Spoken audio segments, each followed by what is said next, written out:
Welcome everybody. Open Organics Hangout episode number 3. Soil mixes, KNF, and feed till finish. Right now got World's One Shot here with me. How you doing, brother? What's good, guy? Just chilling. Uh, Looking feedback. Word. How's your hand doing, brother? Actually healing really How's your well. recovery Actually coming? got full unwrapped on right hand and just a little bit of blistering on the right hand still, or the left hand still. So just maybe a few more days of covering, and I might actually have full functionality of both my hands. So that'd be sweet. That's really fresh. That's good to hear, man. So how's everything How's the looking in your garden coming garden, Fred? along? My garden's doing pretty good right now. I'm about to get this new room built. About to get everything potted up, do clones, get everything going. So it's about to be a new run. Happy. What size what size room you trying to rock on your next one? It's gonna be L-shaped, so it's gonna be a little bit weird, but it'll be roughly about 120 square feet.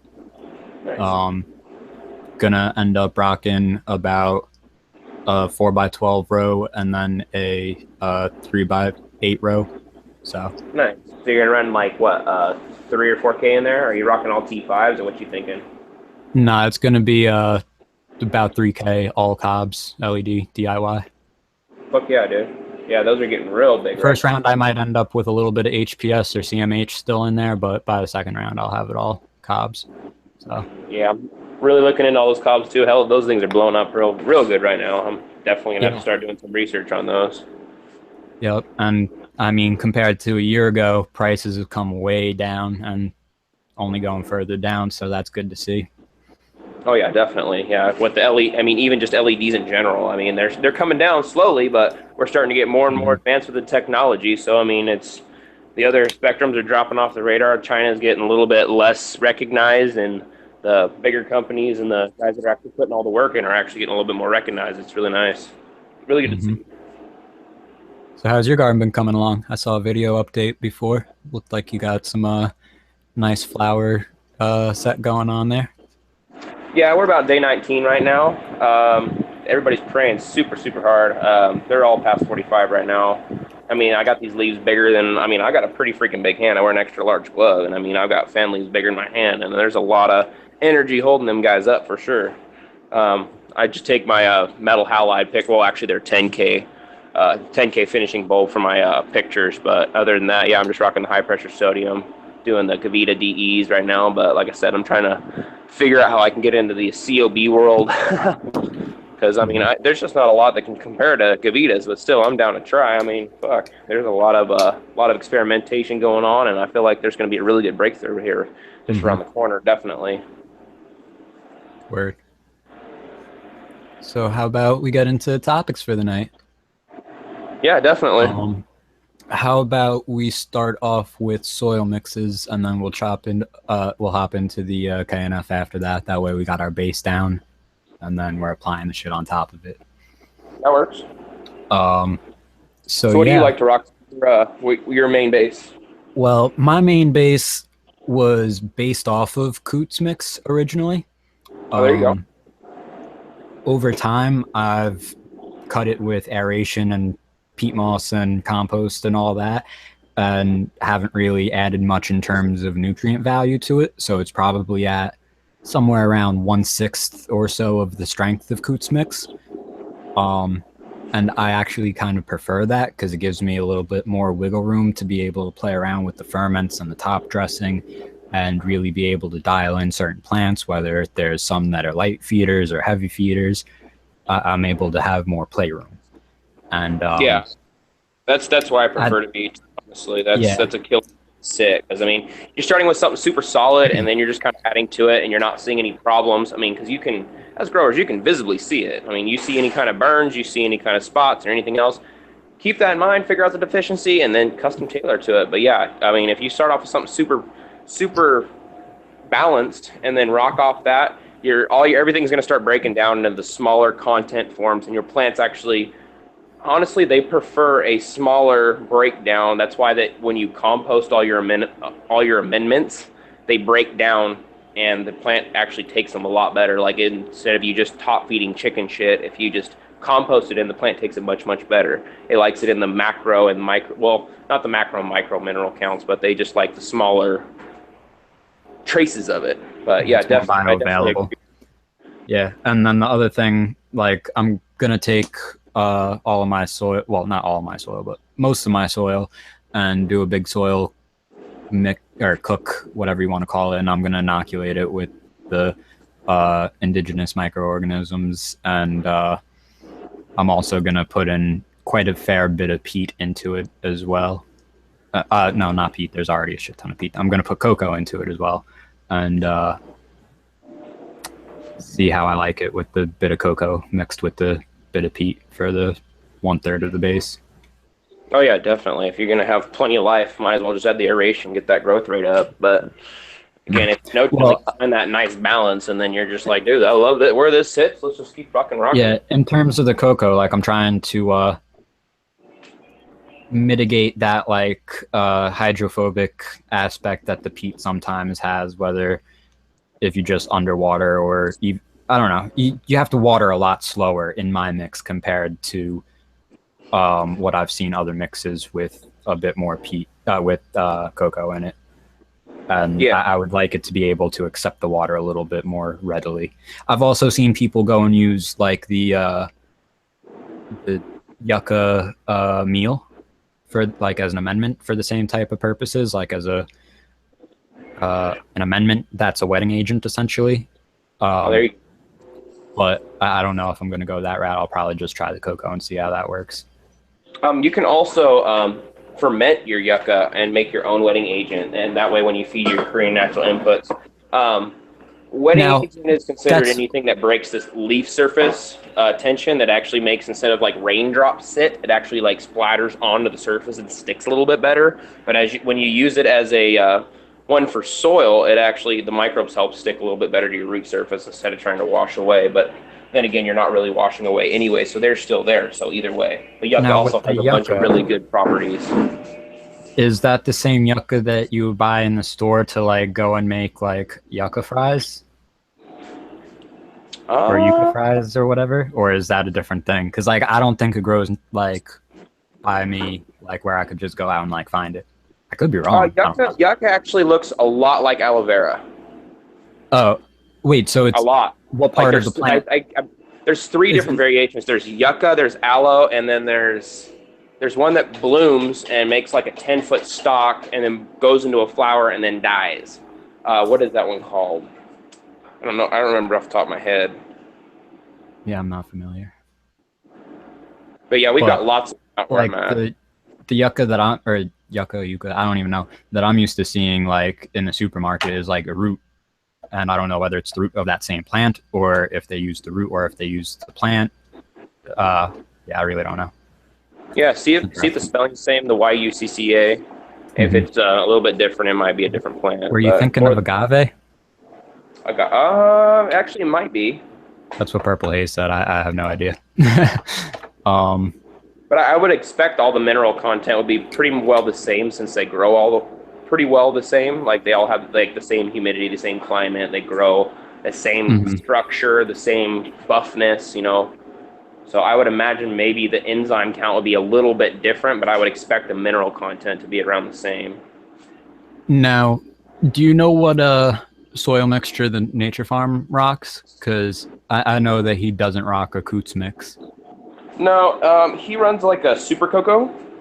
He runs like a 2/3 cocoa to peat to earthworm castings to his choice of NPK. I won't reveal that since he's actually going to be posting that a little bit later. But it's pretty well a super cocoa, super cocoa and peat mix with a lot of life mixed into it.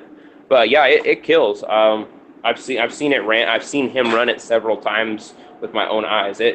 It's really good for the cats that really like to go from straight full coconut and say like Botanicare or House and Garden or any of those, to try to switch over to a super soil, because that way you kind of get the same growth rate. You can visibly see it because the stalk's buffing up just like they would in cocoa, because it is fucking cocoa, but you don't have to feed as much because you've got life and you've got extra food there. So you don't, a lot of guys, when they start buying lines, they actually will put their plant in some soil or something that has food in it, and then they feed it full strength as if they're feeding a plant that's 2-3 feet tall. It's like, dude, that little baby clone's not going to take it. You do realize that your soil's got enough food for 2 weeks before you even need to do anything. All you need to do is feed it life and rooting agent, pretty much. You're just trying to help the root structure. That's the most important thing when they're small. Mm-hmm.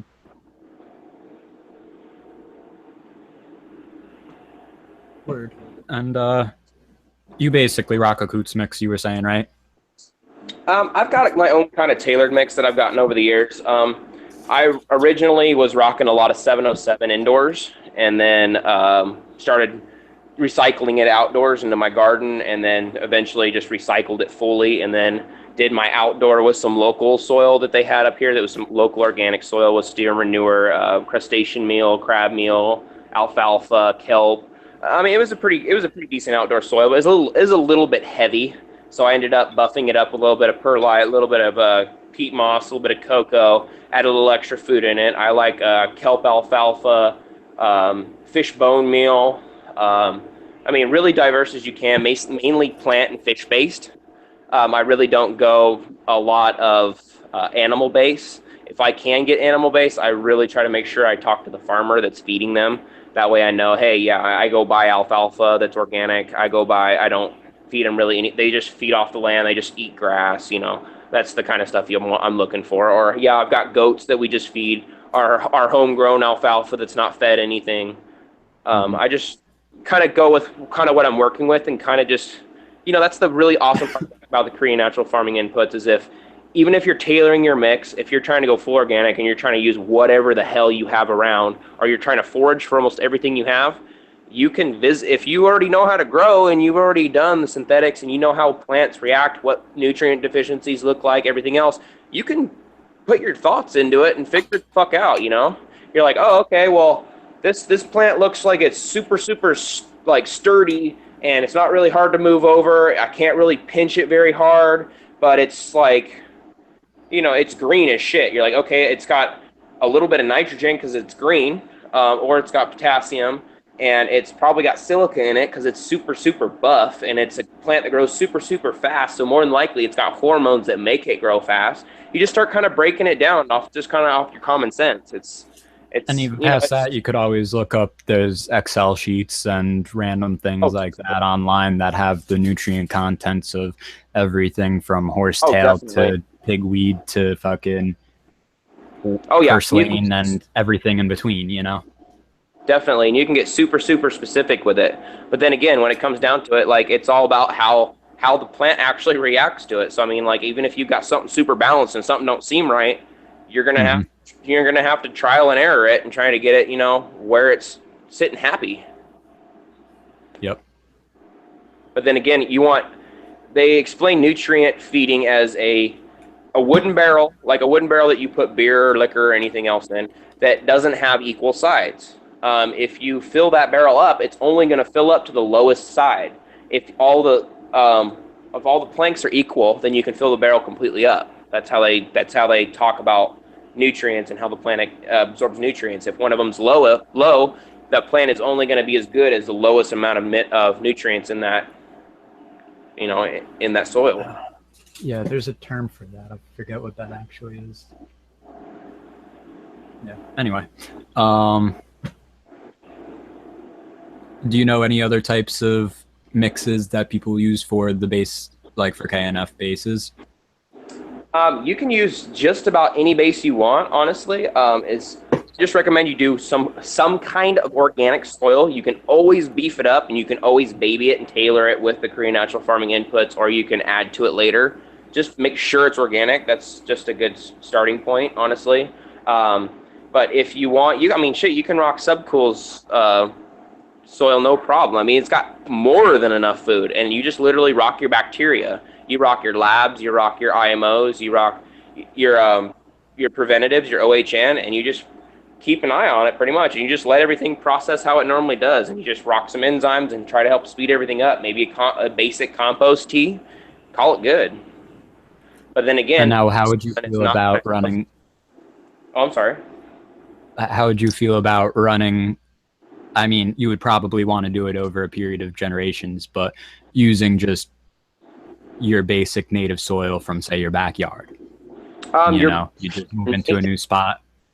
Your basic native soil, you're just going to have to kind of see how that plant responds, honestly. Soil testing kits are always handy. That will save you a lot of the guessing. You'll immediately find out what minerals are low and what's high. More than likely, you're going to run out of potassium, magnesium first. That's just what soil runs out of first. So, for instance, like the 707 mix, it runs out of potassium, magnesium first. So you just kind of baby those, or you want to transplant into more food.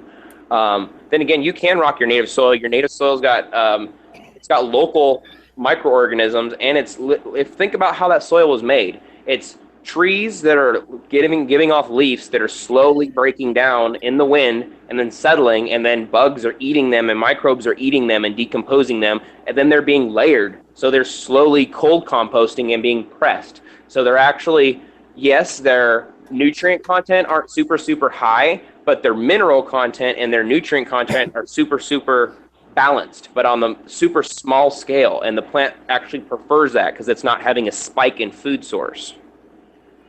Now, I know that I've seen mostly for outdoor or greenhouse agriculture, people remediating their soil using IMOs and labs and OHN and FAA. And we'll get into what all of those acronyms mean in a little bit if you guys aren't privy to that. What's up, Phantom? But yeah, so I mean, I'm sure you've seen like the pictures of like Master Cho sitting with like in the greenhouse with the entire greenhouse just full of fuzz, shit like that. Oh yeah. What would you say the best method from your knowledge for remediating local soil would be using Korean natural farming? That whole greenhouse full of fuzz is actually going to be breaking down super quickly, and actually it's kind of interesting. The plants grow really good in mycelium. It can get to certain temperatures. It can be super, super active. It does somewhat get to a low pH if it's like bokashi, for instance. It actually gets to a super low pH. That's why they want you to buffer it with azomite so it has a bunch of minerals to catch up with it. But yeah, dude, that's just super, super, super active life. And any kind of starch feeds microbes, sugars feed microbes, and any kind of meals like alfalfa meal, straw, anything like that actually just creates mycelium pathways. So they just start like if you just straight up take oatmeal, like you can go get Quaker oatmeal, like any kind of oats, add a little bit of water to it and just put a lid just barely on it so no bugs get in it. Watch it for a week. I mean, that thing's going to turn white as shit. It's just straight up pulling life out of the air and trying to colonize it in that moist food you have there. So when you add your IMOs to it, which is colonized rice, you just bring whatever microbes that you processed in the air from your multiple environments, and you're just concentrating them into one place, and they just breed like ape shit. But IMOs is indigenous microorganisms, which means localized to your area, but biodiversity is the key. When you start mixing them all together, they're going to fight, and they're going to end up either balancing themselves out or they're going to go extinct. Like, that's how it happens. So when you start adding the stronger microbes to your food source, they start dominating bad bacteria and bad food and everything else, and they just start feeding good life and help process the soil and actually bring it to life. But it literally, that's how you bring life to your soil, is if you just literally add straw, feed it IMOs, you're going to see mycelium. Yep. Yeah, I would say that for remediating local soils, the best important things is definitely mulching like crazy. Get a good mulch layer down, and then apply the microbes. And granted, applying the OHN, the FFA, all that will definitely help. But the lacto and the IMO are going to be your main stakes to do that. And I have even seen people, take a 5-gallon or 10-gallon bucket and fill up their backyard soil in there and bring it inside, grow for a few generations in there, and like after say the 4th or 5th, it's some pretty damn good soil, and they're getting good results out of it.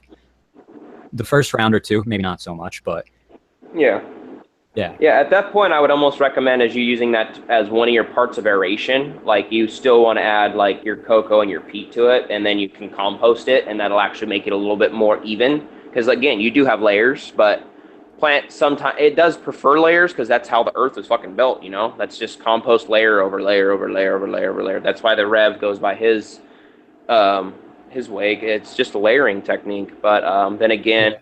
it has, I feel the plant has a better available food source if it's composted on its first run and then no-tilled. So you're getting more of an equal, you know, you're not turning the food upside down, or you're just kind of mixing them all together, and it can pick and choose whatever the hell it wants when it wants, versus in more established plants or like a tree. Yeah, one of the benefits of adding in the peat and the compost to the natural, the peat and the aeration into the natural soil too, is that it lightens up the mix a lot. Because I don't know about where you are, but I got a lot of clay and sand in my mix, and it's pretty heavy. Oh yeah, it's super super thick over here. Like, you know, at least compared to working with the Coots mix, which is nice, light, and fluffy. And you know, like a 5-gallon bucket of my natural soil is probably, if not double the weight, at least a time and a half the weight of the Coots mix. yeah, definitely. Well, natural soil again doesn't have aeration, and you are dealing with clay. Once you dig past that top layer of soil, you're going to hit around here. You just literally, if you're digging a hole for outdoor, your pots are going to be about as big as that hole, because it's not really going to try to go through the clay. It'll get flavor off the clay, but it's not really going to try to go through the clay. It's going to be like, nah, fuck that. I'll think this is a pot.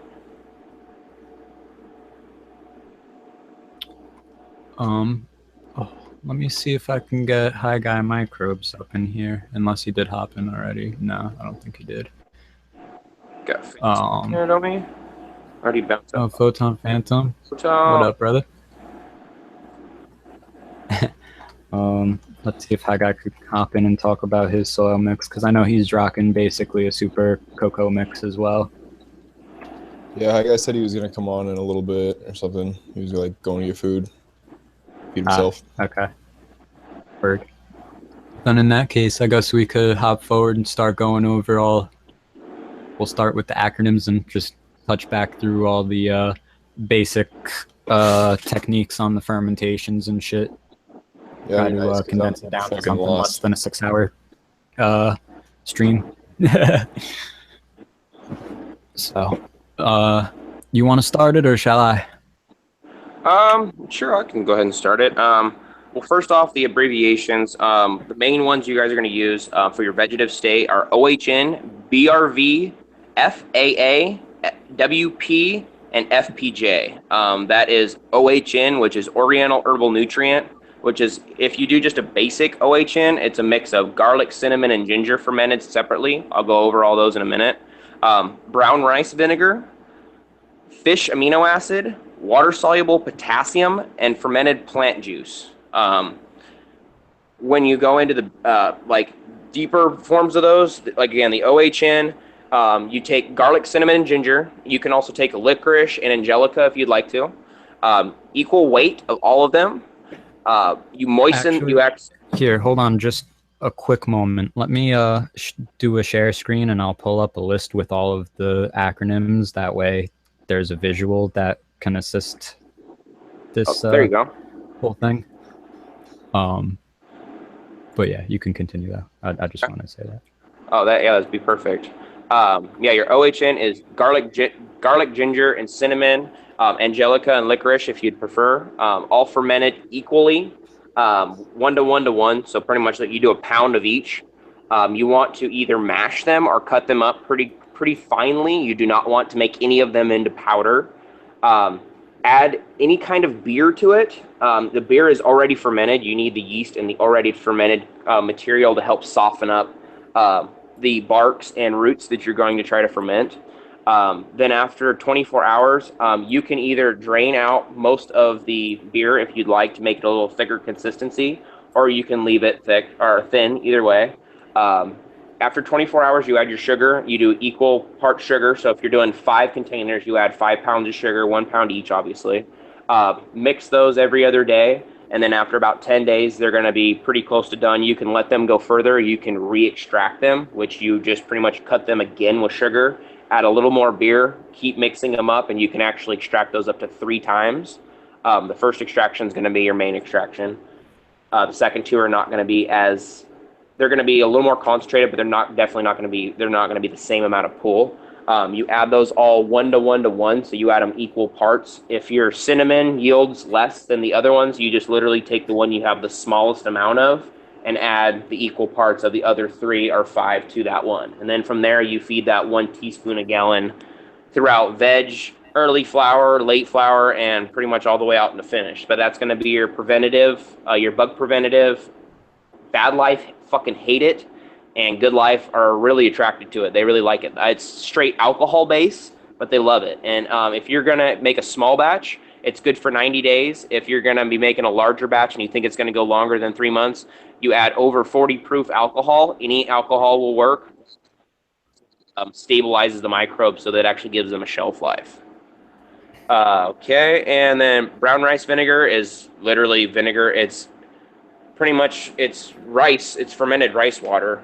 So it's wasabi, or not wasabi, but fucking, what's the word I'm looking for? Yeah, it's rice wine. But anyways, it's overdone rice wine that's made from brown rice. I think the Macchiagoli or whatever. Yeah, I've been actually using I don't know how to say that. Yeah, I've been actually using kombucha vinegar lately, and it's been working really well too. But I'm actually going to be making my own brown rice vinegar here in just a minute. Fish amino acid. There's 2 different kinds. There's one for bloom, one for veg. Anybody that's ever used any kind of fish products, you can get kelp from the beach. You can get kelp from anywhere. You can get seaweed from the beach. I mean, you can get seaweed a lot of places. You can get fish from any fish market. You can get fish from fucking Costco. I mean, you can get fish from anywhere. Anything that is red or yellow, skin fish, are high in phosphorus. They're actually good for transition and bloom. Any other color are all high in nitrogen. They're actually, yeah, they're good for veg, but they all have amino acids from the fish, and it's also got fish oils, vitamin D, a bunch of really good things. But you can actually use the fish amino acid with your straight grow food, which I'll explain in a minute. You can use that 50-50, or you can use individually as you see fit. And then for the bloom, again, you use like salmon or snapper or any red or yellow fish. Okay, and then when we go over to water-soluble... is this showing? Just for clarification? Yeah, okay, hold on. Let me go off that. That'll be a little better. Okay, so is it showing? I can't see. Oh, there we go. Here we go. Here we go. Yeah. Lactic acid bacteria. LAB is actually present on all plant surfaces. We breathe it. How you actually cultivate it is you take rice, any kind of rice. It needs to be unwashed rice. You take a jar or a cup or anything, literally. Add half rice, half normal water to it, unchlorinated if possible. Shake the hell out of it to wash the starch off of it, and then you let that sit out for about a week, and it'll actually pull the lactic acid out of the air into the rice. So you actually have lacto right there. As soon as you actually take the lacto and remove the rice, strain it out, and you take the liquid from it, you move it to a bigger jar and actually add milk to it. Unpasteurized is obviously best, but if you can't, any kind of milk will work. They all do have lacto in them. My recommendation, a lot of people say 30 to 1, 10 to 1, 5 to 1. Doesn't matter how much rice wash you have. If you're putting it in like a bigger mason jar or 5-gallon bucket, you just need to add milk, any kind, as much. It doesn't matter as much, but the absolute max of the container that you need to go is 3/4 full, because it's going to curdle and expand and turn to cheese. So you just literally add some kind of cap to it so it kind of burps itself. Either a 5-gallon lid with a seal with just one corner full or up will help it burp it. Or if you're using a mason jar, don't put the outer ring on it, and the pressure will actually burp itself. And within depending on your heat, I've seen some burp like straight up turn to cheese in a day, but I've also had some that are colder turn to cheese in a week. So yeah, it'll end up turning to cheese, and then the liquid from that is straight lactobacillus. And then you can take the cheese and either eat it, culture it, give it to your cats, give it to the dogs, compost it, anything like that you want to. With the lactic acid, it's actually good for about 90 days as is. You can store it in the fridge and it'll last a little bit longer, or you cut it with equal parts sugar, any kind of sugar, brown sugar, cane sugar, blackstrap molasses, any of those. Cut them 50-50, it's good for over a year. I prefer making new batches every few months just because, you know, I get fucking bored and I like to make shit anyways. But if you're like, you know, you don't want to do this again, you can definitely store it in the fridge, no problem. Let me see what's next on this. IMO. IMO is indigenous microorganisms. Indigenous means adapted to your environment. So it's actually your local microbes that are actually around you that are going to help your plants grow, that are just climatized to your environment. So you take rice, again, you can even take the rice that you use to make your lacto, cook it. You actually want to cook it hard, so you actually add a quarter cup less of water than it calls for, and it'll actually cook it hard so it's not fully completely cooked. It's still like a little bit fresh, and then you actually I always try and add like half the amount of water, and I always overcook my rice. It always still comes out like squishy, but I think I just don't know how to cook rice. Yeah, and honestly, it really doesn't matter. That's just what, like, they say cultivates the best. You could use fucking overcooked rice, even a little bit burnt rice, and it'll still cultivate mycelium. They're looking for the starches in the rice.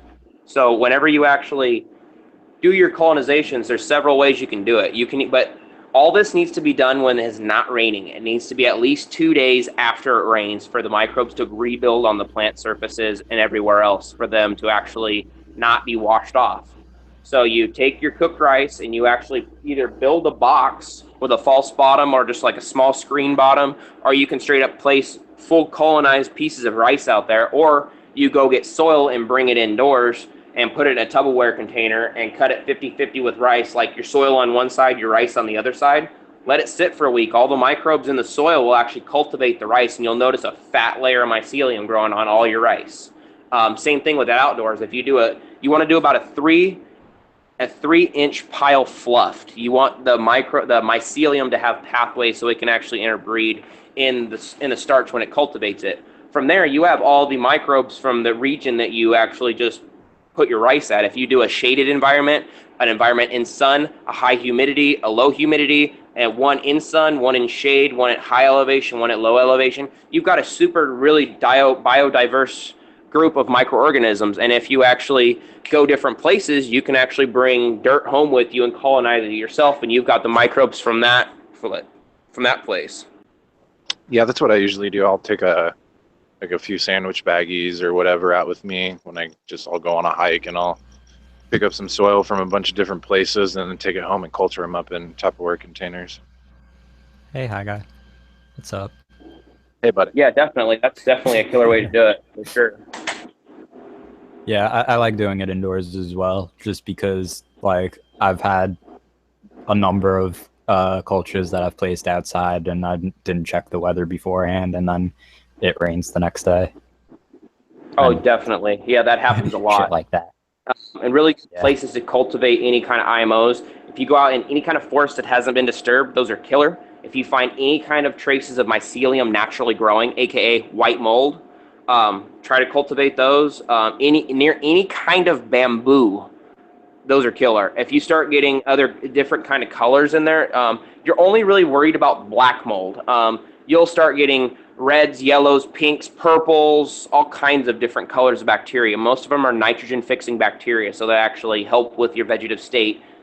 So, I mean, they're not hurting at all. You're literally only looking for black mold. And if you do have any kind of black mold, that means that either your microbes around that were not strong enough to your good microbes weren't strong enough to overpopulate the bad microbes. That means the place didn't have very many active microbes in it. You want strong colonization. So you want to be really picky about how you cultivate them, and you want to keep them clean, and you really want to try to just cultivate the strongest microbes you can, because eventually you're going to mix them all. They're all just wage war. They're just going to fight each other and compost each other, and then strongest are going to survive. Like, that's just how natural selection works. But from your IMO 1, you're going to have a nice chunk of white mycelium cultivated in this rice. You clean it up, take some of the dirt off of it, take out any kind of black parts. Then you actually take sugar and cut that 1-to-1, and then that is actually good to store for a long freaking time. But from there, you can actually take that and cut it with wheat bran and oyster shell flour and cocoa flour and wheat bran, and then actually make a colonized wheat bran that's actually IMO 3. But you can take your IMO 2, which is the colonized rice cut with sugar, just straight a goop. You add that to a 5-gallon jug of water, just a little bit of it, add water to it, and then add just a splash of your lacto, and you have BIM, which is beneficial indigenous microorganisms, which is actually Gil Duran, who taught Dr. Cho. It's his version of his microorganisms that he makes. Isn't it? Is somebody else talking? I think it's somebody's back. Your mic is way low, bro. If you were talking to us. Can you hear me? Just way, way low.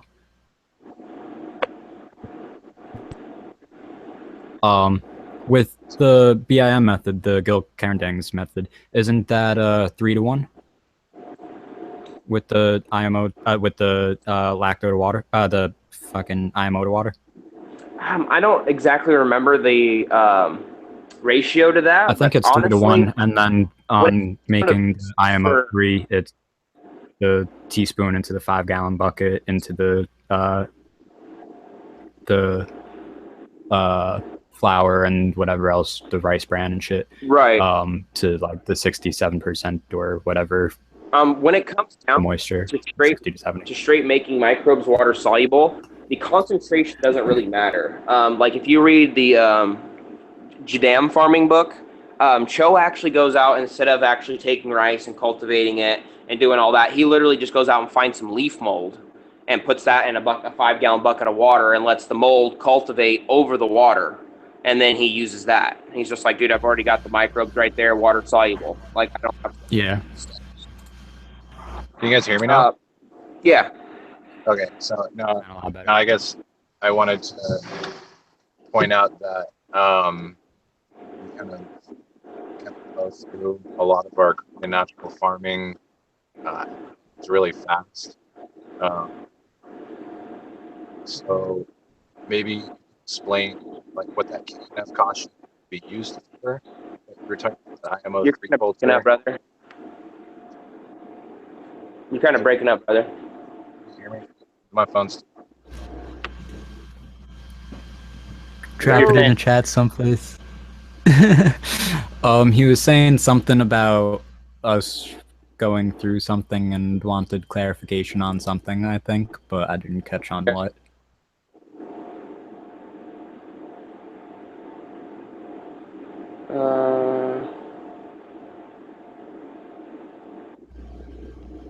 Yeah, if anybody in the chat is like totally lost, let me know and we'll try to clarify. Yeah, definitely. I can break this down as basic as you can. I can try to make it relate to you. Like, oh, okay. He was saying, explain how IMO 3 relates to Grokashi. It really doesn't. How to use IMO, rather, IMO 3. Oh, okay. IMO 3, like I said, it's a colonized wheat flour. It's pretty much a mix of something that you want to use your IMO 2 to over-colonize to repopulate. You can use that to cook soil. It's killer for cooking soil. You can make that water soluble and foliar feed it. Yeah, it's pretty much like a beefed up version that actually when you're adding your wheat bran and cocoa and stuff, you can add other inputs. So you can actually, if you wanted to, you can make an overall feed for veg and an overall feed for flour until finish. And then you have got literally 3 fucking feeds instead of these 4 inputs, these 8 inputs, and these 4 inputs. You know what I'm saying? But you can literally tailor your IMO and just be like, okay, I'm going to top dress with this week 1 into flour, and then it just has the food in it. And then it colonizes your dirt and starts breaking down. Word. Now, do you typically take it out to IMO 4 or no? I actually prefer the BIM. I make my IMOs tailored to when I need them, honestly. Because if I'm cooking soil, yeah, I'm going to make my IMO 3. Or if I'm just going to even maybe just rock my IMO 1. But I'm going to also wet it down with my BIM. BIM is definitely one of the inputs that I use a lot. Because it's just, beneficial. It's just beneficial. It's water soluble microbes. If you overflood your microbes on your leaf surface, you're not going to have a lot of pests because there's no place for them to breed or function. So you're just overpopulating your leaf surface on the microbial level.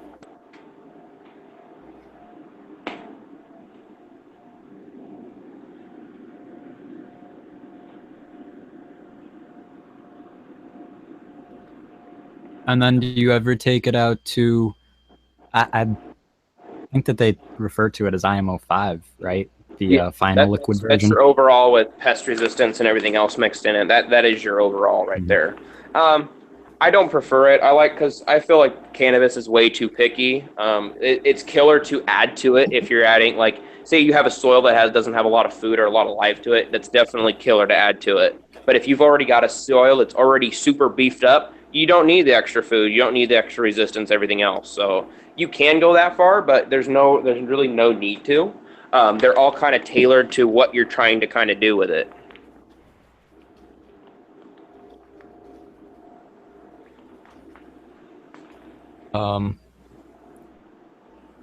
Did we cover how to make the IMO 5 and the IMO 4? I think so. You just, the coconut flour and all that, and then you add other inputs to it when you actually make your wetting agent. Instead of just adding your BIM to it or your IMO, you actually add like your IMO, your FFA, your FPJ, your WP, your WCA, like pretty much all your inputs you want to tailor for that mix. I feel like it's better for vegetables than it does for cannabis, because cannabis is obviously a lot more fucking picky. You've got strains that are, I want hella nitro, I want hella magnesium, I want hella calcium, I want phosphorus like a bitch. It's going to be good to help you with your base soil and again with anything that's lacking, but again, it needs to be tailored to individuality for the plants, I feel.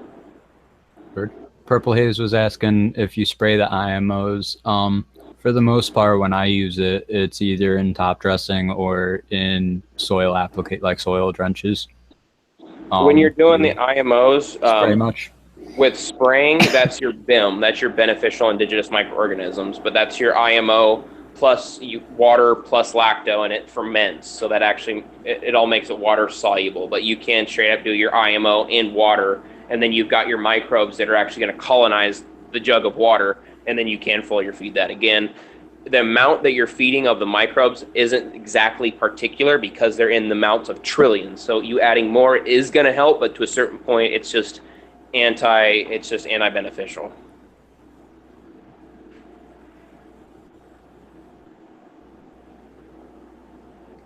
Word. So that covers IMO then, pretty much, unless anybody in the chat has any questions, I think, right? Do you have any other points you want to make on IMO? Just try to get on your IMO as soon as you can. Get that process figured out. Because your IMO, your OHN, and your lacto are your three main building blocks to almost all your inputs besides your brown rice vinegar. Word. And definitely take advantage of the springtime, spring and early summer. Definitely. I find that that's the best time to go out and find shit. It's in its fast-growing state. It's the perfect time to harvest microbes. I also feel like you kind of pay attention to what time of the year it is too, and what plants are doing. Because if you've got plants flowering, you're obviously going to be harvesting more flowering hormones. If you've got plants and veg, you're going to be getting more vegetative hormones. But say if you're trying to get fucking horsetail, horsetail is already kind of flower sensitive. Like, it likes to be fed more in flower than it does veg. If you harvest it in flower time, it's got more flowering hormones than it would. So it's actually, I feel it's just got it's got more flowering hormones in it, versus veg hormones. So kind of keep an eye on certain things and certain times of the years also, when they're flowering and when they're not. Mm-hmm. Because then, like we do our clones, it's harder to clone something week 5 because it's fully in fucking flower. Mm-hmm. Actually, I guess that doesn't kind of contribute the same.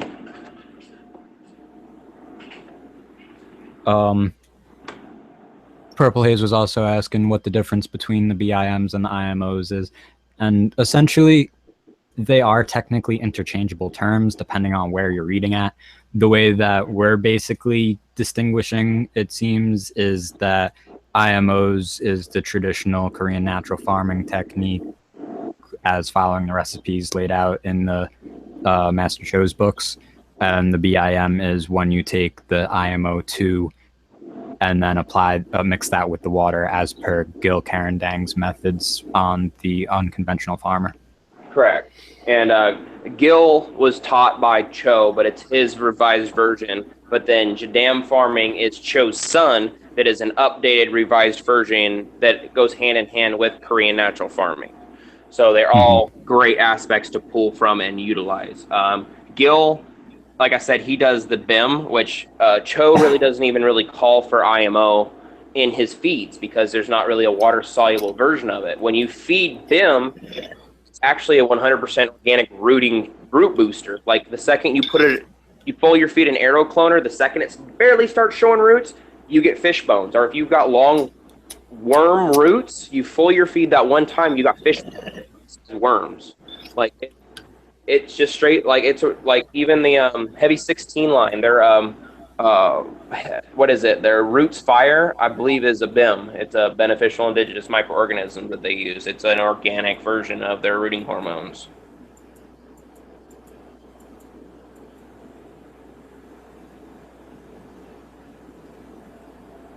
Somebody asks if it's bad smelling sugar. No, it's not. There's a difference between going on to the next topic, there's a difference between fermented plant juice and fermented plant extract. Fermented plant juices have water. Fermented plant extracts do not. So the extracts are literally just lacto to help microbes breed, sugar to stimulate microbes, and then whatever food source is there, leaves, comfrey, nettles, dandelion, willow, any of that shit. It'll actually break down, it'll strip whatever is there, the nutritional value wise, then ferment it and make it into water soluble form.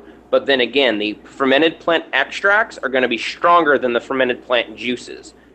Cannabis, in my opinion, can take it. Like, they like being fed. Juices are killer, but fucking extracts are they just got that little more gusto. They feed on them a little longer, it seems. It seems like they don't want to be fed. And they store longer. Yeah, they don't want to be fed as much. But then again, you're almost making tinctures. You're making like pretty much sugar-based plant extracts. Like when you're mixing equal weight sugar and cannabis leaf and you press it and get the liquid out of it, it's thick like you just melted sugar. You know, it's like if you did strawberries and sugar, which is fine because it's still a water-soluble form, and then sugars are totally fine for your plant. They love them. Now, Captain Kindbud is in the chat asking what the benefits of using your leaf trim from your Ladies in Veg and Bloom to make an FPJ is. Oh, dude, think about the jungle. When jungle nobody goes in there and feeds it. Nobody goes in there and tills it. Nobody reamends it. It literally composts on itself year after year after year after year after year after year. Even Elaine Ingham just had a seminar that was like, anybody that wants to switch from organics to synthetics or synthetics to organics, till your crop into itself one time, because there's nothing that a plant loves to be fed more than itself. So if you're taking your leaves in veg and fermenting them and giving them back, if you took that leaf and crinkled it up and put it in your soil, the microbes would eventually eat it, but it would take like 3 to 6 weeks. If you take it and ferment it and give it right back, you're actually giving it a concentrated version of itself that it can actually eat immediately, that it fucking loves, because you're just literally feeding it itself. And if you do early flowers, say you've got pre-buds, you've got early flowers, which are actually early fruits, because the cannabis plant buds are the flowers or the fruit of the plant. So you take early flowers and ferment those, and that actually will help you over with changeover, because they explain changeover like a woman's pregnancy. They want sour shit. They don't want meat. They want sour things. Like, that's just what they want. That's just what the baby wants right off the bat. They want more acidity when they're early, and then later on they want more overripe and ripe and meat and shit like that, you know? That's just how women actually process when they're pregnant also.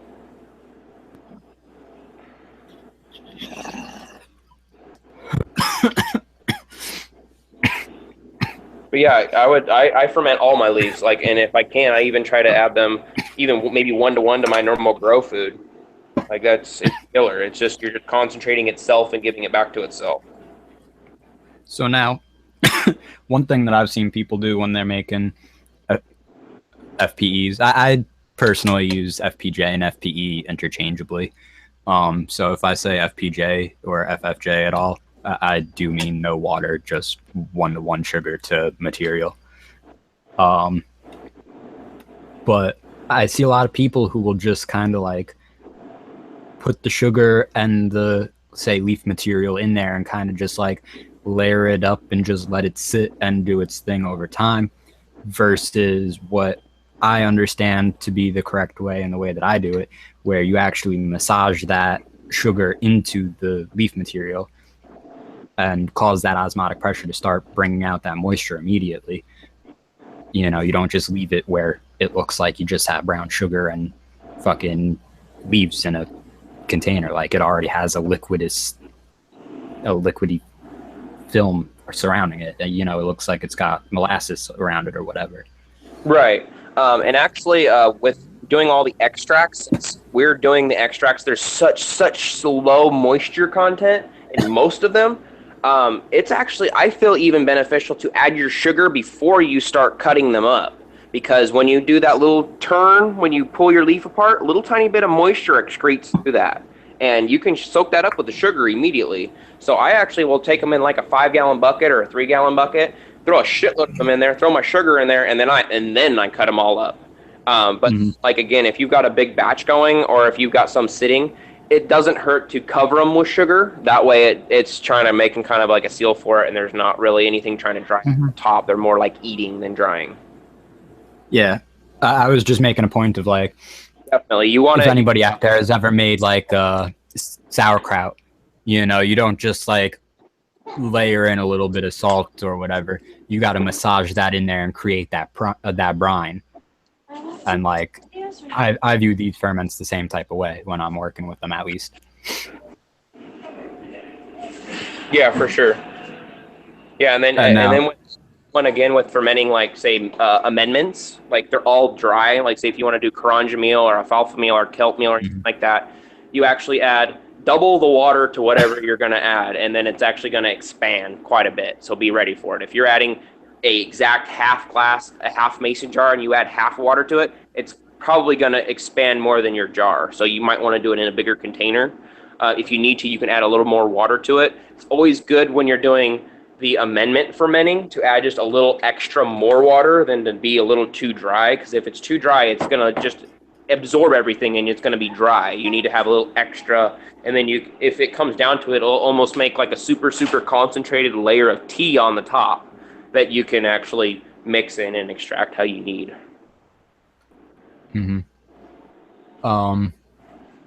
Yeah, and just to cover, I'm just going to throw out some of the things for FPJs that I know are in like the Nature Farms mix, and a lot of them are in my mix that I use. Comfrey, nettle, horsetail, clover, bamboo, dandelion, willow, aloe, kelp, yarrow, alfalfa, purslane, chickweed. There's a whole bunch of shit you could put in. Really, anything that's fast growing is pretty up for fermentation for sure. And anything that's got enzymes, they're killer to add to any ferment, because it's just going to it's just helping along. Anything that has high silica content, like horsetail, you need to go easy on. I would not go 1-to-1 with horsetail. Like, it's just too much. Like, all the other ones, you can use 1 teaspoon a gallon. I feel that one you should use like quarter strength. Like, because it's just fucking potent as shit. Even when I made a fermented plant juice from it, it was still very, very strong. We got somebody in Captain Kindbud in the chat asking if you've ever used C90. C90, I have not. I believe that's a dehydrated, ocean water. So basically a salt water. Do you use fermented ocean water, or even just ocean water at all? Because I know that is part of the Korean natural farming lineup. I have before. it's just kind of inconsistent, and you need to feed a fucking ton of it. And you're literally trying to get trace minerals and magnesium and a little tiny bit of calcium from it. So I end up just making my own and adding my own minerals to them. There's just so much like radiation and all that other shit in the ocean right now. You're more than welcome to use it. That's just my opinion. I don't have easy access to an ocean. Like, I'm a good couple hours away. So, I mean, it's not an easy drive for me to just go up and get 5 gallons of fucking seawater. I don't really see the ocean that often. So I just make my own. Honestly, I do my own CalMag. What I do is the oyster shell powder, 4 cups of that to 1 cup of vinegar, apple cider vinegar, brown rice vinegar, and then just a 1/4 cup of Epsom salt. Epsom salt's 100% magnesium sulfate, 14% calcium carbonate with the oyster shell powder, I believe.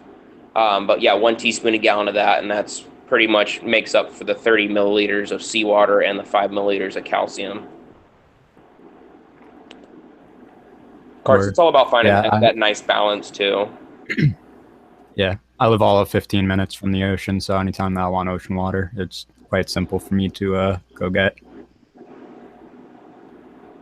Yeah, KNF is all about using what you have. So I mean, if you've got access to it, get seawater, get kelp, get it. I mean, this style is all about using what you have. It's all about DIY. That's the killer part about it, and that's why I feel like a lot of the good LED guys that are all DIY, that's right up their alley too, because it's just, you find it out for yourself. It's all about experimentation and just getting your hands on, which...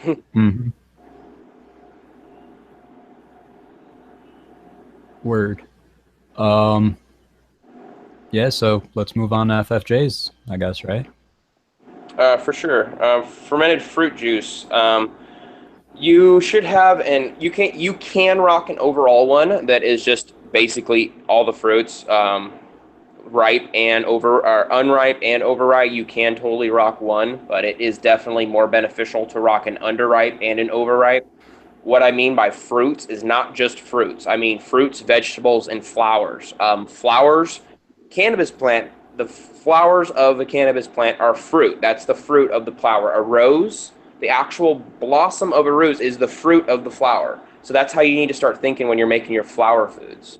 It's not literally just banana, apple, orange, shit like that. It's a humongous. Biodiversity is key. More the better. The more different kinds of things you add, the better spectrum you have. But then again, you can just go super, super basic, and you can 100% tailor your mix if you were super crazy about it.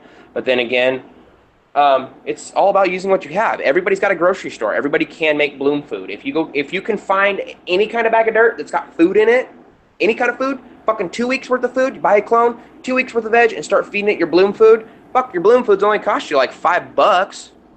I mean, that's cheaper than any bloom food on the market, period. But again, with the fermented fruit juices, I like to rock like apple, watermelon, kiwi, papaya, raspberry, passion fruit if you can get it. That helps with anti-pest resistance. Your raspberries are phosphoric acid. Your mangoes have phosphoric acid. Cucumbers got silica in it. You can do kale. I like adding potatoes to mine too. The starches really activate the microbes in it. Then again, a lot of it has to do, and not a lot of it has to do with your sugar source, but your sugar source definitely does have an effect on what your ferments do. Some of them are super, super active versus certain other sugar sources. For instance, if you're using grandma's molasses, it's unsulfured blackstrap molasses, but it's not high bricks. If you're using the rabbit, it's blackstrap, but unsulfured, but it's not high bricks again.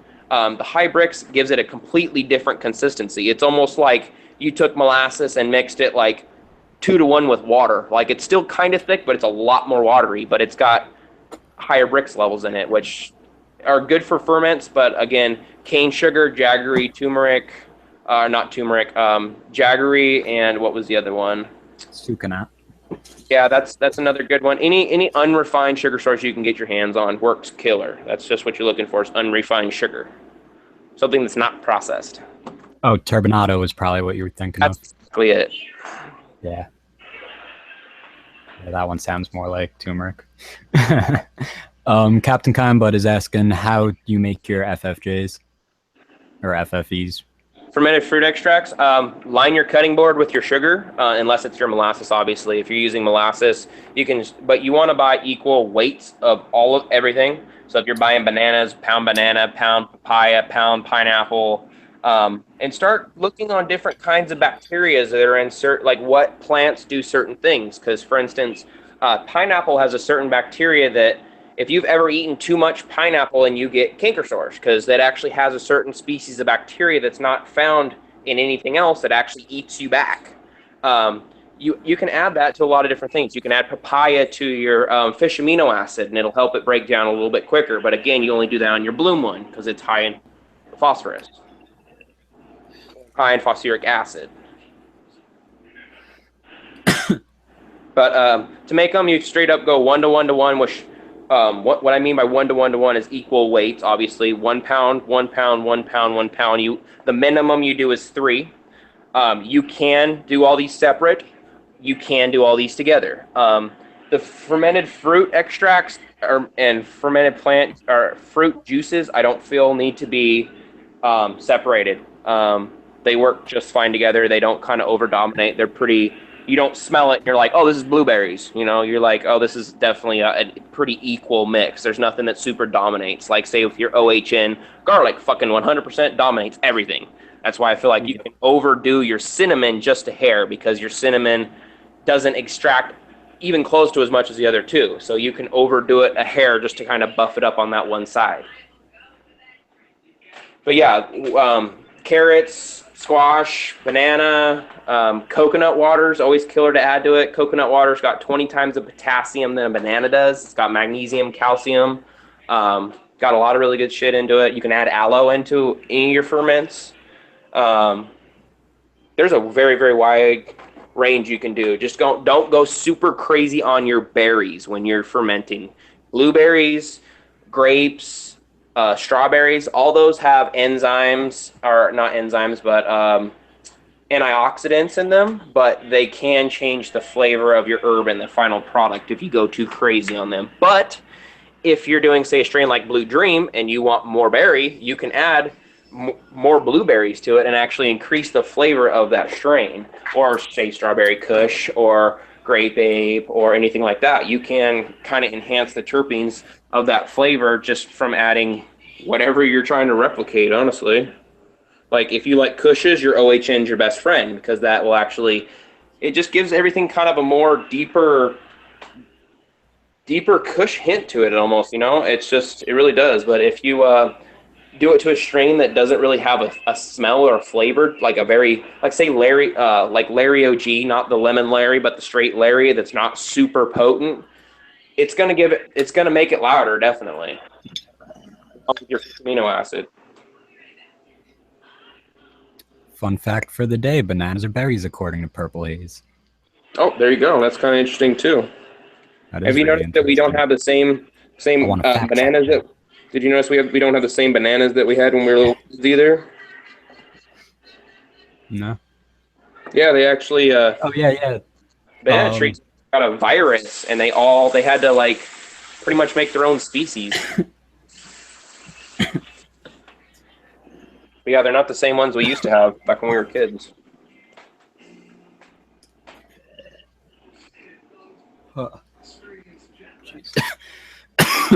Yeah. In my jeez, hold on. In my fruits are fertilized flowers. That's a good way to put it, Purple Haze. I like that. I rock bananas, squash, carrots, sweet potatoes, papaya, mango, pineapple, and apricot. Yeah, that's killer right there. Even if you could find some figs, figs are killer finished food because they're super high in potassium, and they're almost like their own sugar source. Like they don't need sugar to ferment. Honestly, a little bit of lab and break them apart, and they kind of do their own thing. But yeah, they're super sweet, but don't really have a taste to them. So they're great sweetener at the end, I feel too. Word, I'm making some banana finisher right now. Some overripe bananas.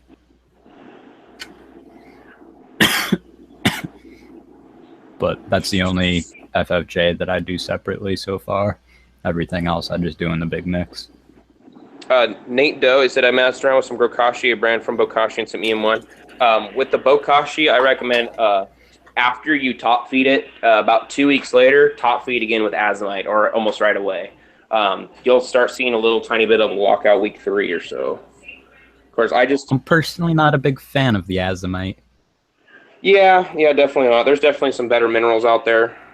Even if you just, I feel like maybe you can even just follow it with your kelp, straight up kelp meal, and that's kelp's so biodiverse. It's got 73 different minerals in it. I mean, we really only count about 93 minerals, so I mean 73 out of 93. Fuck, you can grow with just kelp, literally. Like if you feed kelp every fucking feed, or top feed kelp, or have kelp as mulch, dude, you're better off. Like kelp is just, and nettles are considered land kelp. They actually have just about the same nutritional value and the same mineral content too. So that's why stinging nettle is so big in the no-till industry. Do you have a Bokashi bucket? Oh, definitely Bokashi bucket. What was that? Yeah, definitely. I got a little girl. She eats a lot of bananas and lots of fruit. So whatever she don't finish goes right to the Bokashi. Do you use the leachate? Around the property, yeah. I use it around the outside of my property. It definitely helps keep pests out. That's actually one of the tricks that I learned from Jerry, that actually is the guy that actually owns the Bokashi Bucket Company out of Hawaii. He was like, dude, I've got a big farm, and I do vegetables, and I've got farmers all around me that have hella bad pest problems and mildew, powdery mildew, and all kinds of shit. He's like, I Bokashi all my garden scraps and all my table scraps and feed the leech around my property, and I have no bugs. People around me do, but I don't. Interesting.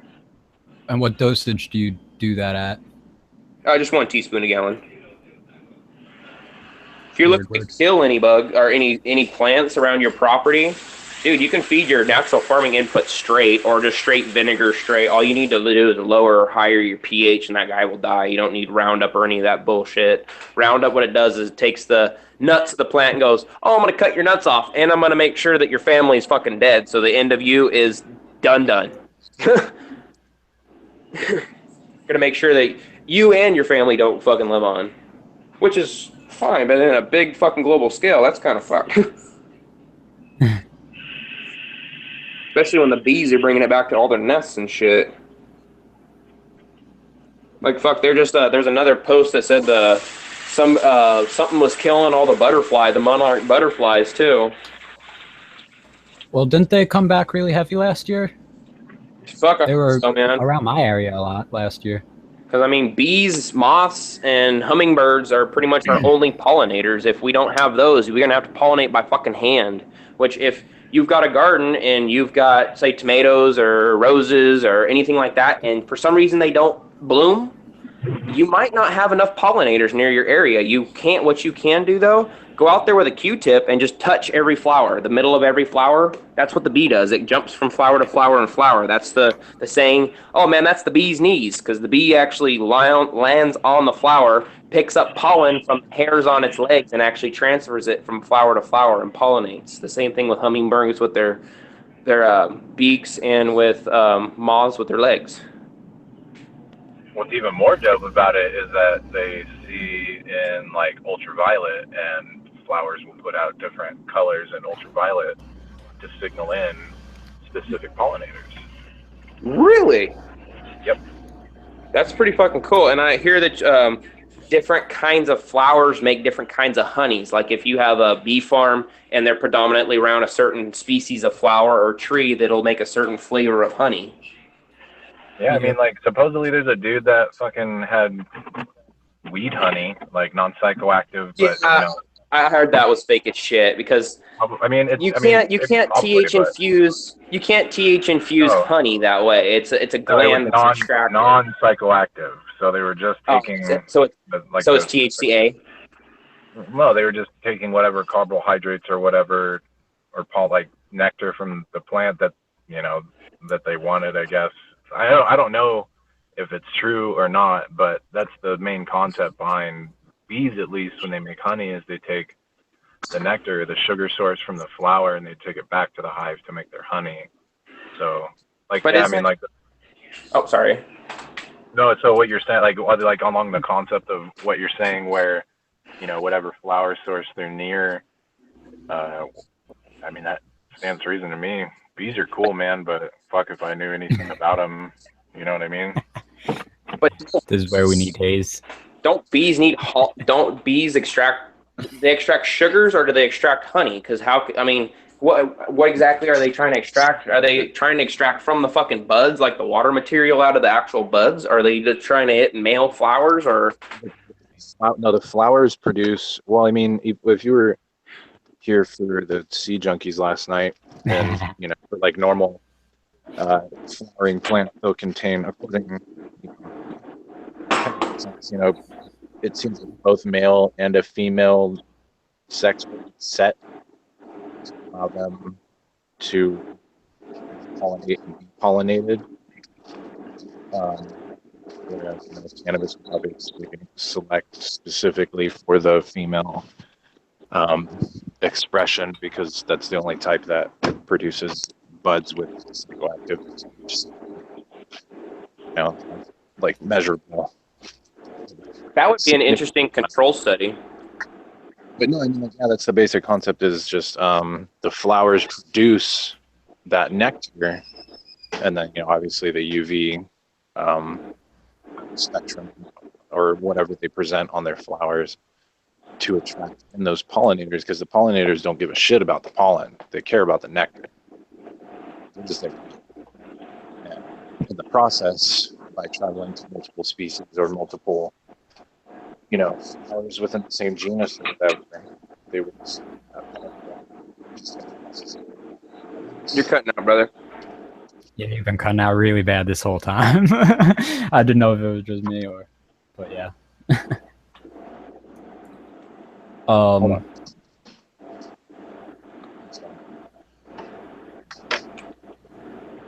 Not to totally switch up the topic, but Chronic Cool Grows is asking or saying, so the alcohol still remains. His FFE is at 5 weeks old now. Yeah, mine is. I got some that's like a year old and still smells like moonshine. Yeah, they're gonna all turn super sweet, and then they're gonna ferment and turn. The pH is gonna drop into about 3. They're gonna turn to alcohol, and then they're gonna sit for a while, and they're gonna all turn to vinegar.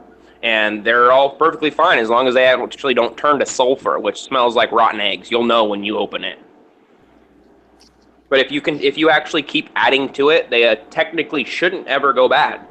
Like, as long as they smell right, keep using them. And just use your better judgment. Use your gut, you know? I mean, if it don't feel right, probably fucking not going to work right. But then again, if you need any help with anything, you can always hit me on the DM on Instagram. It's the world's last hope. Undercase is in between everything, all lowercase. I have a Bokashi bucket. How do I use the leech, and what dose? How does it benefit my plants? It actually helps with pest resistance. Helps we covered mineral. that. Okay. Yeah, I already asked that. Probably, so we covered Oriental herbal nutrients earlier, but I think you covered that pretty in depth, fully, right? yeah, you can actually, with the OHN, it's 1 teaspoon a gallon, and that you can foliar feed. You can use that with your neem oils. You can mix that in with all your foliar feeds. You can soil drench with it. Even on your just straight water days, you can fucking soil drench it. With the neem oils, you would use this in the same spray as the neem oil? Oh yeah, definitely. Yeah, it doesn't hurt at all. It breaks up pretty easily. It dispenses really equally. It doesn't hurt at all. Like, yeah, I use the neem oil with, yeah, definitely.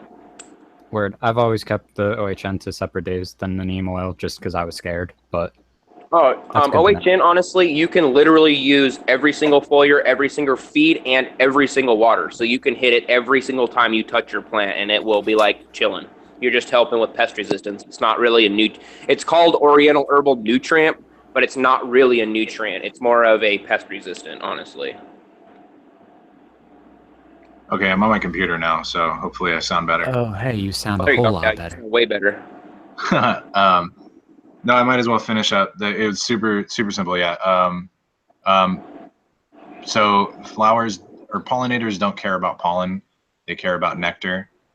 They care about eating, and then, you know, specifically for bees, eating / bringing nectar back to the hive to create, you know, the comb and then the honey. And I'm sure there's somebody out there who's got a lot of bee knowledge. And if you do, hit me up, because bees scare the shit out of me, but they're super cool. But yeah, no, so they're not really actively involved with the pollen per se. It's more of a process that plants over time have developed in order to proliferate and essentially, and I guess enslave would be the incorrect word, but form like the symbiotic relationship for proliferation, which is why if you put, you know, bees near a certain type of flower, you'll get honey of that type of, if they can hit multiple different types of flowers and stuff like that. But yeah, no, it a little bit of a foreign world to me, but You know, it'd be actually a kind of a control study. Beehive in an isolated, sealed room with just a straight flower room, and see how long it would actually take for them to reproduce honey, or if they even could. Because, I mean, that'd be just interesting to just see in general, and then see exactly what. Because, I mean, fuck, if bees could make honey from marijuana, if you could extract that honey or use that as your sugar source, I mean, fuck, dude. no, I mean, yeah, like any type of super organic honey. So yeah, just there's a lot that goes into bee care and, you know, inoculating a hive with a queen, and cool. Definitely great that bees have champions among the humans, because they need them. But they fucking scare me, bro. Yeah. Bees are chill, but like when they start getting aggressive, definitely that's fucked. But I actually follow somebody that I might be able to point you to, that it's actually he's a beekeeper that's interested a little bit in cannabis. So I might be able to ask him some of them beekeeping questions. Seems like he's done it for a while. Chronicle grows. Do I strain my FFE? It has skin. I'm assuming I don't want that in my water mix. Any chunks on these are actually totally fine. You can strain if you're using them in if you're trying to use them in, like, say, a hydro system and you don't want chunks, you can totally strain them through a 20 bag if you want to, like an old bubble bag or any size layer. The pulp is not going to hurt anything. Even a little tiny bit of cheese in your lactose is not going to hurt anything. If it does sit for a while, it will start collecting mycelium like it does. It's just going to start collecting bacteria. So straining them, yeah, definitely. But you don't have to. They're just going to continually keep breaking down. You can totally strain them and then put them all back in, like the big pieces back in a bucket, add a little more sugar to them, and then keep mixing them and try to mince them up a little bit more and do another extraction on them if you really want to. Or you can just straight compost them. But either way.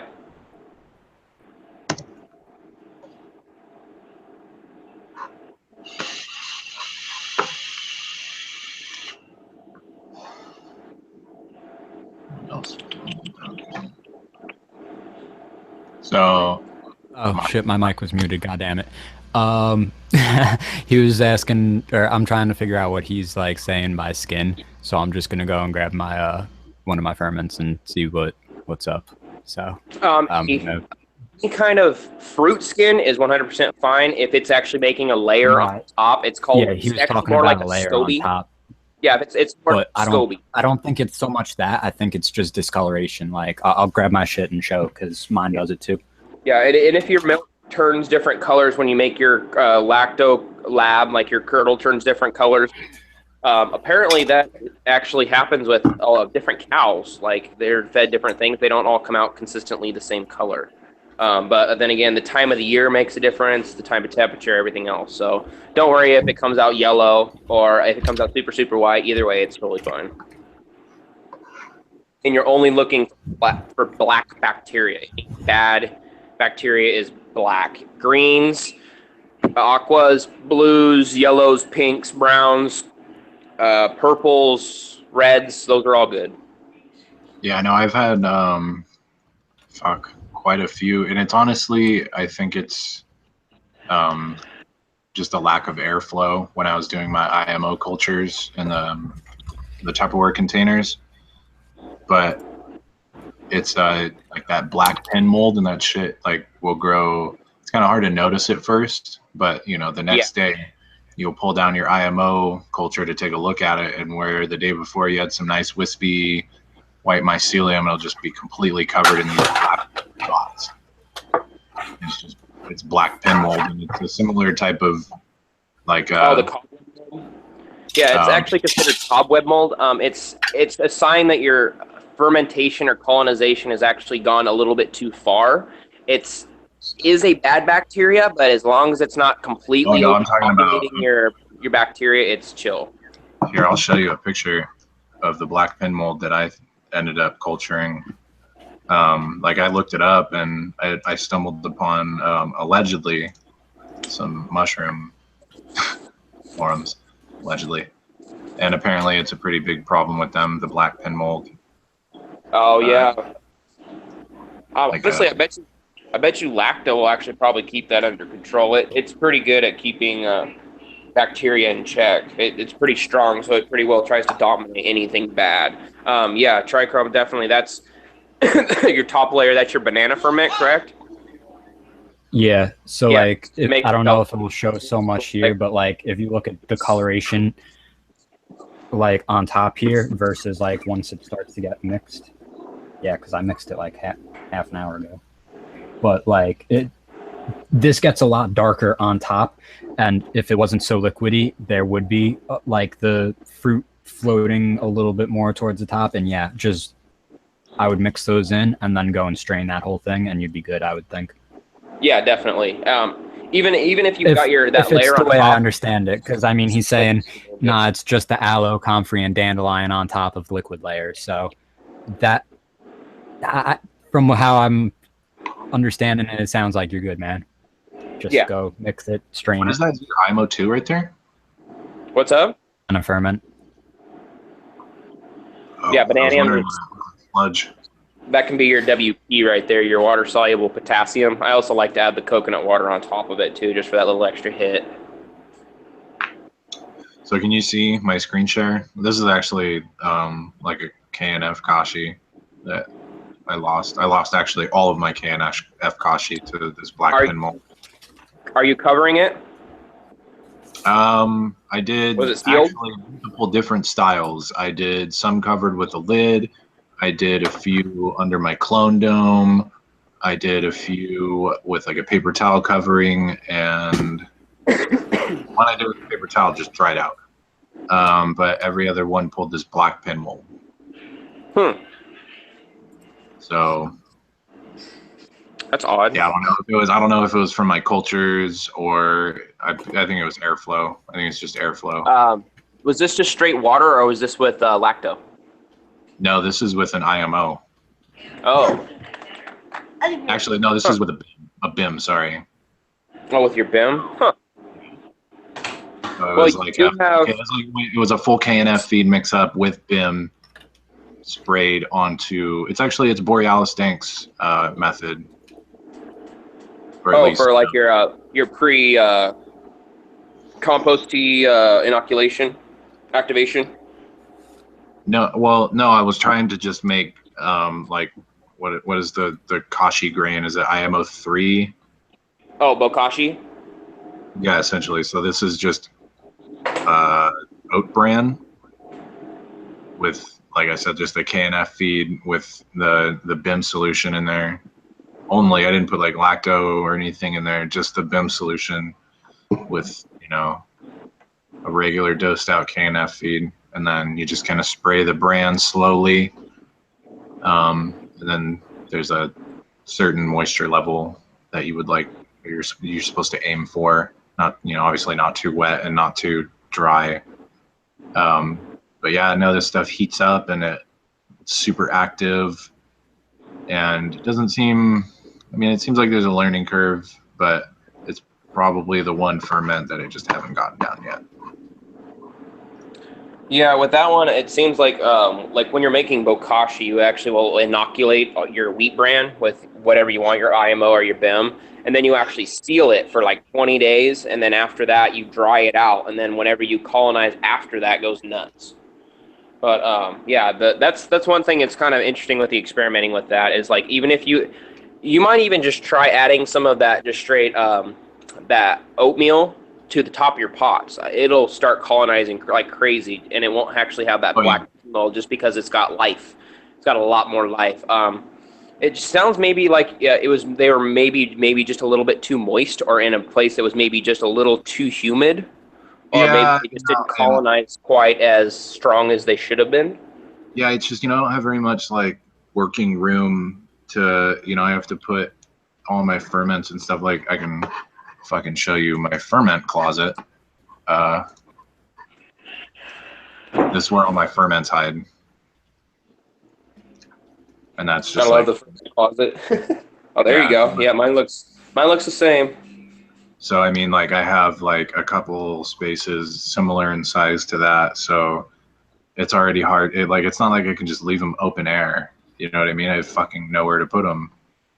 Yeah. So I gotta make do, and making do. I just have some stuff in the process to tweak, but everything else comes out fine. What I was doing them in the cupboard like that is I was just taking my lids and putting them underneath the bottoms. That way I still got the lid for them, but they're sitting open inside of the cabinet because nothing really gets through the doors. Yeah.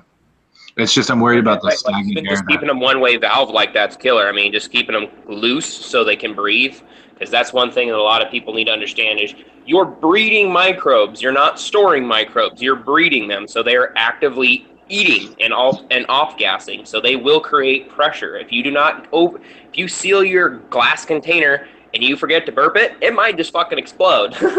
Yep. Oh yeah, no. Just like with that pressure from the off-gassing, the CO2 and stuff like that. Like when I was mixing up my my FAA today, because I have 2 5-gallon buckets, pretty much like 2/3 full now with liquid, and I just threw some papaya in there in both of them to finish up the breakdown process. It's almost done. It's been fucking going for like 3 months. But yeah, I know even still, like I took my little stir and I just poked the surface because it's all kind of nasty and gelatinous on the top. And yeah, like fucking gelatin. These huge like CO2 pocket bubbles just blurp blurp up from the bottom. So these ferments get fucking like they're alive. They're working. Somebody said, would adding fermented fruit extract with compost and a tea have many benefits?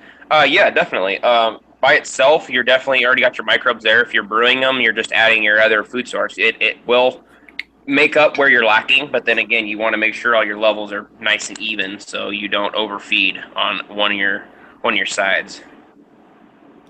So if you don't have good nitrogen source, you can definitely brew it, but like doing it by itself is probably going to be just about as effective. Elaine Ingham actually this year or last year discovered that when you're brewing compost teas, they're only really beneficial being brewed when you're foliar feeding. It actually helps the microbes stick to the surface. But if you're actually doing a soil drench, leaching or just straight up making a bag and not adding air is going to be right around the same effect. Fish juice. Tony Baloney was asking, can we accidentally grow some bad stuff, E. coli or some other bad stuff? Yeah, you definitely could, but following the proper recipes and the protocols described in the books definitely minimize those risks. Vastly minimize those risks. Well, yeah, lacto is actually a bacteria. Like, if your trash can fucking smells, like, everybody knows what fucking bad trash smells like.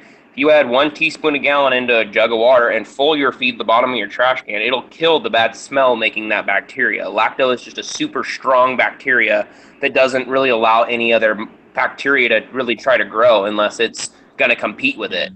I think that's where good bacteria are way more dominant than bad bacteria. If bad bacteria are dominating, that means that your good life is just weak, and that's not a good thing, which, like I said, if you do the right techniques, you should have very strong bacteria and very strong colonizations and very strong microbes. I'm gonna rest on Blunt's research because he's mentioned this before, and we've talked about it a lot. But I'd like to dispel the myth that anaerobic equals bad for you and aerobic equals good. No, definitely not. That's just not true. There's, I mean, like, what was the ratio that you found? I know what they're talking about. Aerobic microbes to anaerobic microbes that are pathogenic. Well, there was a list that it was either Tad Hussey from Keep It Simple Organics or Luke Bessemer from T-Lab put up a study from Washington, not a study, but a guide sheet from, I believe, Washington State, and it had a list of all the different known pathogens to cannabis, and there was a whole list of bacteria, fungi, viruses, parasites, bugs, etc.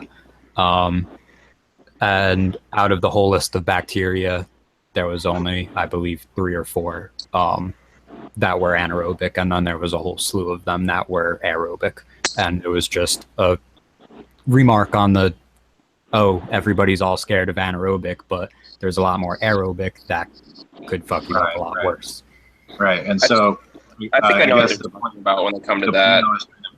And tying it in with like the smell is like a smell, like smelly microbes and stuff like that are usually associated with the anaerobic environments, specifically because they're going to have to find their energy source from, you know, I don't know if it's like their oxygen source or, you know, this is definitely like a purple haze kind of deal, but you know, the way that they survive in the absence of oxygen is finding their fuel from things that smell worse than, you know, clean air. So, you know, if you, something that's rotting and it kind of smells like rotting eggs, that's an off gas of sulfur dioxide from a microbe in an anaerobic environment consuming food kind of deal. So it's like you kind of have to take away that your normal perceptions of like, oh, this smells bad and it's just bad because it is.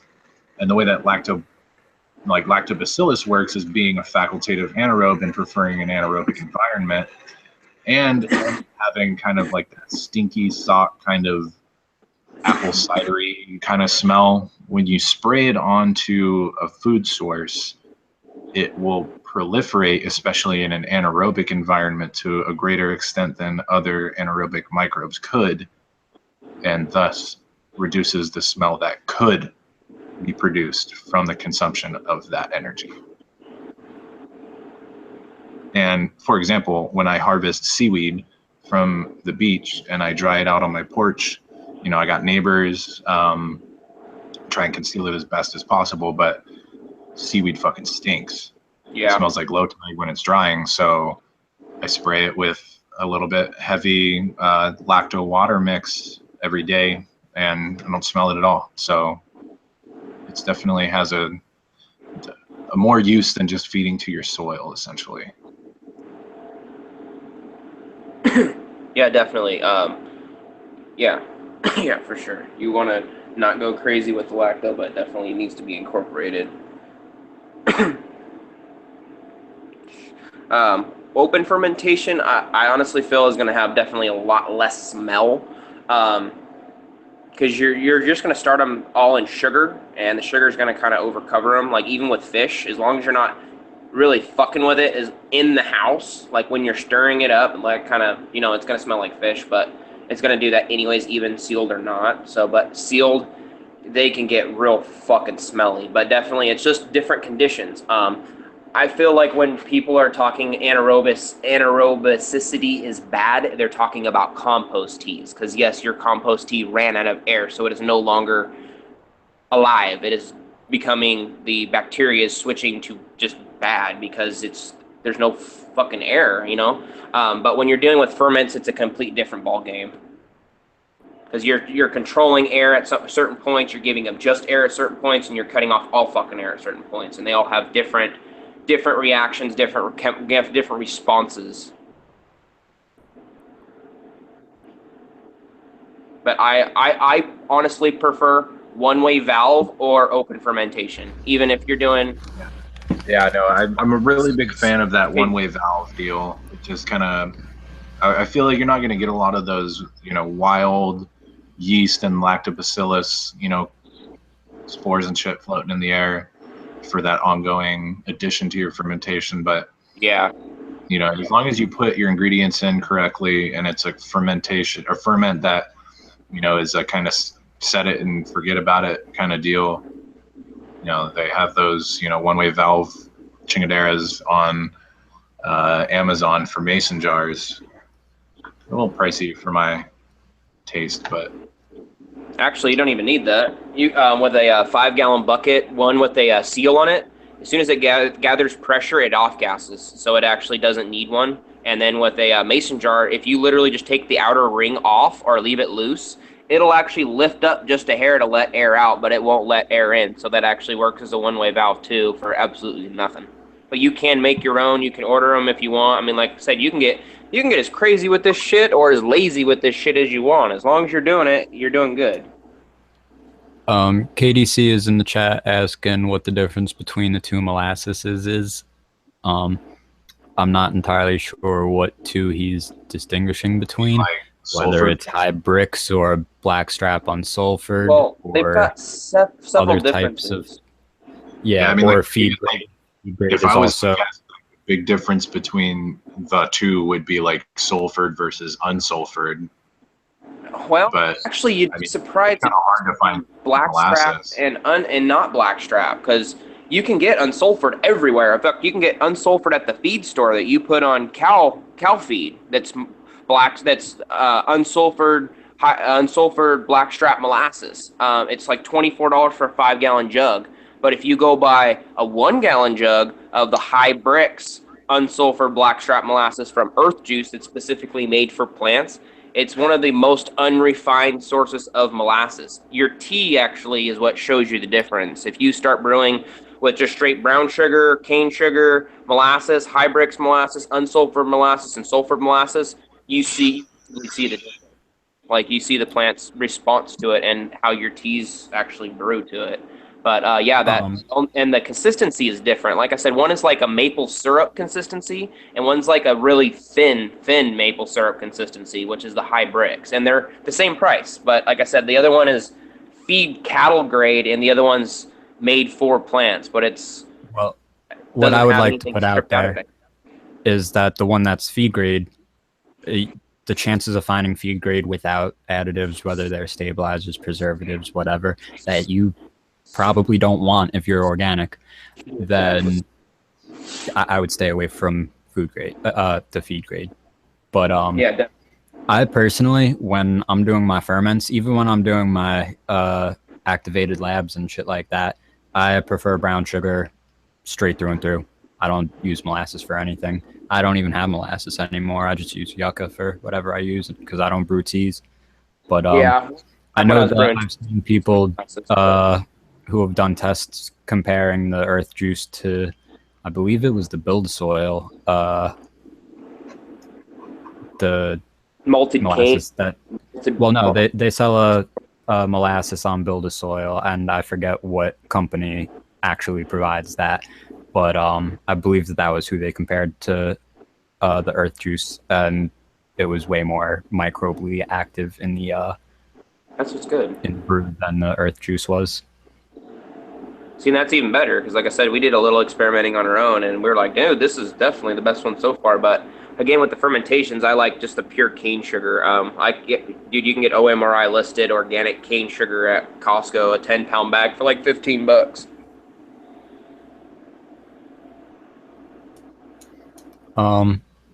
So yeah, what's that there? A big fucking thing of molasses that I haven't used in like months ever since I started doing Korean natural farming.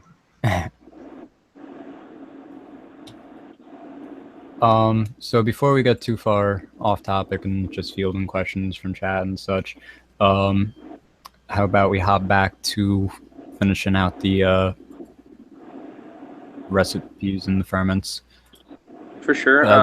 Or more so to the point of the water solubles, like the calcium phosphate, phosphoric acid, and phosphorus. For sure. I think we covered everything else at this point. Which input's next? I can't see the. about to go back to screen share. We could start with the water-soluble calcium. Okay, water-soluble calcium, there's several ways you can make it. You need an extraction agent, which is vinegar. If you really had to, you could use white vinegar, but it is made from petroleum distillate. Apple cider vinegar is definitely a lot better than that, just because it's apple cider, but it's vinegar. Brown rice vinegar you can make yourself. It's expensive to buy. It's like fucking $3.50 for like a fucking quart or a liter or a pint. Yeah, it's really fucking small actually. But like I said, look up how to make your own. It'll save you a lot of fucking money. But essentially, you're gonna take. It says you take eggshell and take the layer out of the inner layer out of the middle of them, and then char them to get the inside layer out. If you really look really carefully, it says to get the innards out of it, not to actually like burn them. And don't do this in your house. It will smell your house too. Holy shit, like burnt eggshells. And it's more than likely gonna fucking ruin the pan that you're using. So keep that in mind. Use an old pan or a coffee pan or a campfire. All that shit, that works best. Or you can do it the easy way, because we all use oyster shell powder. You can get about a 40-pound bag for about $18. Go get your vinegar, your apple cider, or your brown rice, and you do, for just straight water-soluble calcium, 4 cups of oyster shell powder versus, or 4 cups vinegar versus 1 cup oyster shell powder. It's going to react like you put baking soda in fucking vinegar, so it's going to erupt like a volcano. So if you're doing it in a jar, don't fill the whole jar up. And if you in a bigger bowl, because it's going to foam over. It's going to react for about 2 to 3 minutes, and then it's going to start foaming down, and it's going to be pretty well done. When you mix it, it's going to keep foaming, but you can pretty well use it instantly. Use it a little heavier dilution rate than you normally would, but after your 10 days to 21 days, it's going to be fully extracted, and then you can use 1 teaspoon a gallon. You can take your shells out of it if you want, but as soon as it's done fully fizzing when you move it around, like you'll notice it just popping like a fucking soda, it's done. For water-soluble calcium magnesium, you do the same recipe, 4 cups of vinegar to 1 cup oyster shell, and then you add a 1/4 cup of magnesium sulfate, which is just Epsom salts. You make your own like everybody uses fucking CalMag. CalMag is like $18 for a quart. You can make a gallon for the price of fucking vinegar. Like, and if you're making your own vinegar, it's the price of fucking oyster shells. Like, you buy that one time, and then you're making it for the price of the fucking vinegar per gallon, which that's quite a bit. So I mean, it's very, very cost efficient. Water-soluble Calphos, calcium phosphorus. Well, just before we hop into that, I want to make a note. I've even done the water-soluble calcium with lacto as my extract instead of the vinegar. Oh yeah, it's probably just going to take a little bit longer. But yeah, you can definitely. I think it would actually take a little less time because it's more acidic. The lacto, did it fizz like the other one did? Yeah. Nice. There you go. I mean, you could use that, or you can even try using like kombucha vinegar, probably even. Just anything super acidic is what you're trying to do. Yeah. And I don't know if you mentioned, but bone meal works as well. Yeah, bone meal does work. I personally try to stay away, again, try to stay from animal waste unless I know where it comes from. But yeah, you can definitely use bone meal. And then when you use calcium phosphorus actually helps for transition. If you foliar feed Calphos 1 week prior to flower, keep your normal light schedule, like literally just foliar feed 1 week prior to flip, you're going to get hardly any stretch at all. And then you're going to start getting bud sites about day 4 or 5 into flower. It just straight up just beefens them up and then just flips them hard. But yeah, you can foliar that the first week of flower, and then you feed it in your soil 1 teaspoon a gallon. Go to any butcher if you can. I mean, you can even go find elk horns, steer horns, anything that are bone. You can go to a butcher and ask for just bones. Obviously organic, the more organic the better, but if you can't, you can't. Find any kind of bones, boil the meat off of them, like boil them really fucking good and get the meat off of them. And then you're going to make what's called a retart, which is actually you're gonna make a smaller version because you're gonna do this in your house. If you're doing it if you need a shitload of it, like DM me, I'll walk you through how to make a big one. It's not a big deal. But essentially, you're just gonna take a aluminum coffee can, stuff your bones that have no meat on them, full in that coffee can, stick it upside down in your fireplace, build a fire, and let that fire completely burn and burn out, and those bones will be completely charred into charcoal. They're gonna have no smell, no taste. That's the same way you make biochar. But you grind that into a powder, and then you cut that with your vinegar 4-to-1 again, and then you use that 1 teaspoon a gallon, and you've got water-soluble phosphorus. What? Wait. Calphos. A Calphos, yeah, okay. Calphos. I was like, how'd you get to phosphorus? Okay. Weird. How about some liquid chitosan? Actually, every single year we have crab season. We got Dungeness crab season. Anywhere you're around, if you're in Louisiana or anywhere like that, and you have any access to lobster shells, crab shells, anything like that, you can even just go buy a fucking crab shell meal. It's got liquid chitosan, which is Shrimp meal. Yeah, shrimp meal or crab meal, and it's a 4 nitrogen, 3 in phosphorus, and it's got antifungal properties to it. And what is the other thing it's got mainly into it? Don't remember. Oh, calcium. It's got high levels of calcium too. So pretty much you use that guy right as you're going into flowering if you need extra calcium content. But yeah, you just pretty much take your fucking crab shells, crush them up real good. Add your vinegar to them 5-to-1 and let them do their thing. And then within a week you've got pretty much water soluble crab meal, or you can just crush them up out into your compost pile or even amend them in your dirt. But yeah, antifungal properties, they help bad nematodes. They do a bunch of really good shit.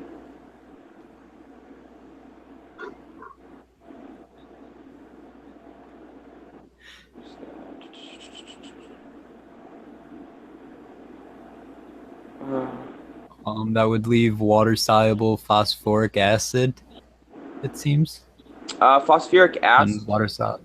You actually will get it in. There's actually several things in your fermented fruit juice that have phosphoric acid in them. Your mango, your raspberries, and there was one other that has high levels of phosphoric. I believe I did papaya earlier. Yeah, it might be the papaya. But you can also actually get it from tobacco stems, I believe it was. Sesame stems is the traditional one. I think it might be water-soluble phosphorus that the tobacco stems is for. Yeah, the phosphoric was the sesame stems. That's right. That's why I mainly just rely on from the fruits, because the sesame stems are kind of hard to get a hold of. You have to order them from China. And they're kind of hard to get a hold of. They don't really have them all the time, it seems. Mm-hmm. But you do them the same way. You make them into charcoal, and then you cut them 1 to 10, actually. So, well, 1 pound to 10 liters of water. But yeah, with your and then with your water soluble potassium, you can do your straight. I like to use banana and coconut water, but the traditional way is from tobacco stems. If you roll your own tobacco and you have tobacco leaves, save your stems, because you'll have that guy in the bag, no problem, just from saving your fucking stems. Isn't that for water-soluble phosphorus, the tobacco leaves? Yes. Or tobacco stems, rather? Yes. Yeah, not the potassium. Yes, sorry. I'm looking through something while I'm talking. Word. And then brown rice vinegar you could either buy or make. You want to give the rundown on how to make it? The way I'm actually ways, I'm just going to pretty much, you boil your rice, add your sugar to it, and you add your yeast. Well, they have yeast balls that are like Chinese yeast balls that you can actually get that are making those. But I'm also going to try to do it, boiling my rice and then using the water from it to do it with the kombucha. Try to do it that way and see which way the vinegar turns quickest and which one's more potent. But yeah. And then I know that a lot of the like people in the Hawaiian natural farming world are using the banana vinegar instead of the brown rice vinegar, as it's more applicable to their locale. But I'm pretty sure you could make that from the scraps of a banana FFJ. FFJ, Pretty well. Just do a banana fermented fruit extract, and then once it sits around for a while, it definitely turns to vinegar. And man, you take a few shots of that, it's strong as shit. A while for a proper fermentation and switch over to vinegar is like a year. Yeah, like unless you have a mother. Yeah, if you have a mother, it takes a lot less time. So the first time it'll take a long time if you do it without a mother, but after that, then you could just throw that mother in, and it will take, I think, only about a month, right? I think my banana only took mine about 3.5 months, but it was all over summer, so it was pretty warm. But yeah, it wasn't a very big batch at the same time, though. Word, yeah, no, I wanted to try and get into it, but... Well, you got water-soluble potassium while you're waiting. Right. Word, so that looks like we covered all the inputs, unless there's any other smaller ones that you want to cover, but I think that's mainly the ones that we use. I really like fermented bubble hash water, too. I think that shit fucking crushes it, honestly. Mm-hmm. And that's literally just your leftover bubble hash water that you add a little bit of lacto and sugar to, and it'll ferment, and you'll be like, because it's fermented flowers. So you've got a little bit of nitrogen, you've got phosphorus, you've got pretty much everything. You've got hormones from your flowers, you've got, yeah, everything. And you're just feeding trichromes to fucking trichromes. Plants just like it too. So now let's talk a little bit about actual feeds, like schedules and dilution rates and all of that. Okay. I guess I should probably keep this acronym list up, huh? Yeah, and I can actually, I'll just start talking the full list of them too. That'll probably make it a little bit easier on a few people. So for vegetative state, you're going to use your OHN, which is your Oriental Herbal Nutrient, which is your pest resistance, at 1 milliliter per gallon, which 1 teaspoon per 5 gallon. Brown rice vinegar, you're going to double that, or you use your kombucha vinegar or your banana vinegar. Fish amino acid at 1 teaspoon a gallon. Water-soluble potassium, 1, and then fermented plant juice, which is your grow food, at double that. And then if you don't want them to stretch at all, you actually start adding the water-soluble calphosphorus. And they say for larger fruits, you pretty much just feed it baby fruits from itself, or you pretty much just feed it itself, and they go ape shit. That's kind of what they do. Wait, you were just saying the calphos, what before transition, you're saying? Or during transition? So, like, if you want them to start stacking, but then again, if you're feeding phosphorus, they're going to try to throw pre-flowers a little harder. It's going to slow them down. That's pretty much what it does, is it slows them down. It's going to force them to try to throw pre-flowers just a little, push them into flower just a hair, and then pull them out, is what it ends up doing. Mm-hmm. That's why it works so good if you pre-flower flip. That way you can actually hit them, and by the time they're like trying to actually make that hormonal switch into flower where you would normally cut it off and they just benefit from it, they're like, okay, I'm just going to swing all the way over. Mm-hmm. Now, do you feed FFJs at all during veg? If I need it. I mainly have enough food in my soil that I don't really need to feed a lot of veg food. If I do, I normally will either do... no, fermented fruit juice, I'm saying. Oh, fermented fruit juice? Oh, no. Not well... Like, not even in the first week before flip? No, mainly just the calphos, honestly. Like, you could probably add a little pinch onto that just to kind of let it sit in, get a little bit more phosphoric acid going on. But yeah, that calphos does a real fucking good job. It really does. Like, that's definitely a good input to have around, especially if you like to veg plants really big and you have limited ceilings. Like, fuck, if you've got a plant in, like, say, a 50-gallon pot and it's already quarter pound, half pound looking size, and you have no room to stretch, dude, you fucking calphos flip it and you don't have to worry about that shit. You know, you push it out one time and it's done. Where I usually do like the week, maybe week and a half before I go to flip, I'll start feeding at, like, I'll feed my Start transitioning in. FPJs. Yeah, I'll feed my FPJs at it works out to 90 mils per 5-gallon bucket, and then the FFJs will be fed at just shy of 30 mils per 5-gallon bucket, so about a third of the rate. But yeah, that seems to work well for me. Gives it like that little head jump on getting the pre-flowers on and getting ready for transition. Yeah, definitely. Yeah, and it's all about what you're trying to accomplish. If you want them to stretch, don't do it. Just feed it like you would when you do a transition feed. But then again, we're going to go into that. I still get a good stretch from it. I don't think it inhibits stretch when I do it with the FFJ. The Calphos sure might, but I don't have as much experience with that yet. So yeah, actually, I just used that in my my other room the other day because I've got 2 plants that are definitely more sativa than the other ones in the room. So they all, just the tall guys, got hit with that so that they the other guys are going to stretch to them and make a nice flat canopy. mm-hmm. So then you'll feed, I guess, pardon me, FFJ through, like the unripe FFJ through probably about 4th week or so, and then start transitioning over to the ripe FFJ, all the way through. FFA probably cut off about 4 weeks before harvest, 5 weeks before harvest, maybe. Yeah, it all depends. If I need that little extra, I sometimes all the way up to like week 6 or 7 on a 9-10, but it's normally about at least 2 or 3 weeks. Mm-hmm. Well, when you cut out what do you cut out towards the end of flower?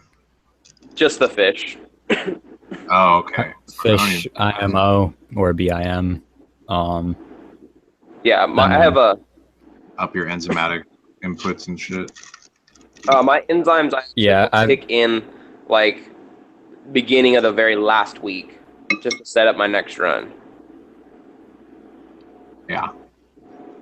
Word. I've basically been following what the Nature Farm does for finishing, which is running out with the labs, the OHN and the finisher ferment for like the fermented fruit juice, so like a banana ferment. Yeah, I like to hit that. Going over to the changeover, I'll do the OHN, brown rice vinegar, fermented fruit juice from baby fruits, fermented fruit juice from normal ones, actually a canna leaf, bamboo and horsetail, Calphos, banana, cocoa water, IMO, and water-soluble calcium for my changeover.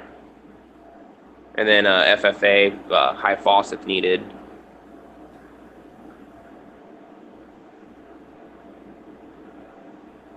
Word. And aside from all of the IMO, the KNF inputs that you do you still do, say, aloe water, coconut water, malted barley, full power, things along those lines?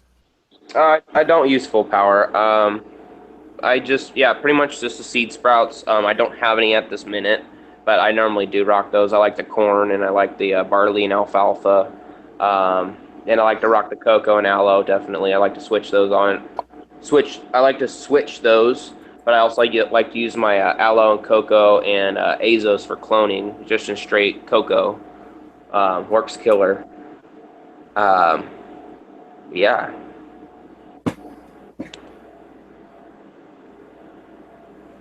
Word. What about you, Haga? What do you finish out with? I don't know. It's kind of weird because, like, the sub-irrigated thing, I kind of get a little lazy putting in the ferments and stuff because I'm not really on as crazy a watering schedule as most people are. But I don't have any redfish to use through flour, so that's already not in my flour regimen. So I'm pretty much just using, like, a big thing, obviously, just because of my locality, is I use kelp, like fresh kelp meal, fermented kelp. I've done it in teas and shit. It's just I use it all the way throughout. Fuck yeah, you gotta use it. That shit's actually in my opinion, it's an organic. It's essentially free for me. Yeah. Yeah, and that shit right But there. that That's OHN organic. and then like my FFJ mix, but I wasn't too crazy about my last FFJ, so just the OHN, and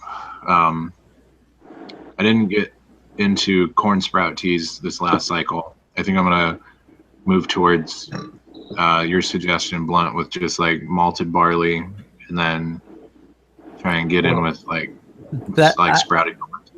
Yeah, I would like a sprouted corn. I know that there are some that I could find online, but my whole thing with the corn sprout teas is just I'm lazy. Yeah, I mean, my thing was I would let my barley seed teas go a little too long, and then they would kind of be past that enzymatic stage, and they're like ready to turn into grass. So I'm like, I'm gonna blend it up anyway. Fuck it. Mm-hmm. Like a day or two long, like maybe even just like a day longer than it should have. But yeah, I feel it. Yeah, I wish it wasn't such a pain in the ass to malt stuff, you know what I mean, properly without heat. Because that'd be cool to just sprout up some corn and fucking malt it all at home. But c'est la vie. Yeah, I didn't even really look all that into those links that you sent on how to do all that, but yeah, more no, than I didn't care to either. Be doing right now.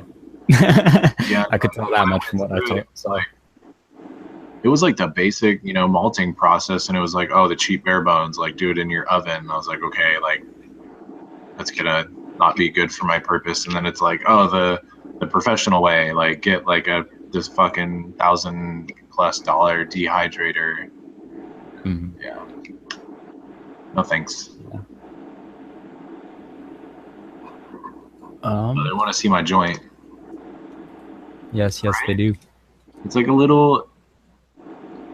That's why you need to learn how to roll. No, time for that. It's like, it's all right.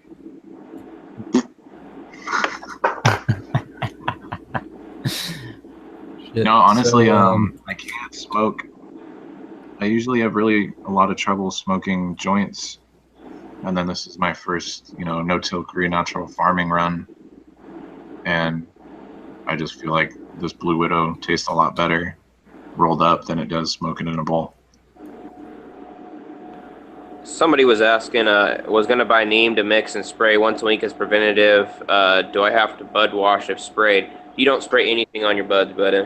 You don't. And as soon as you get trikes forming at all, you don't spray anything. You go off your plant's immune system and what you've already used as preventatives. And then you literally use your hands if you have to.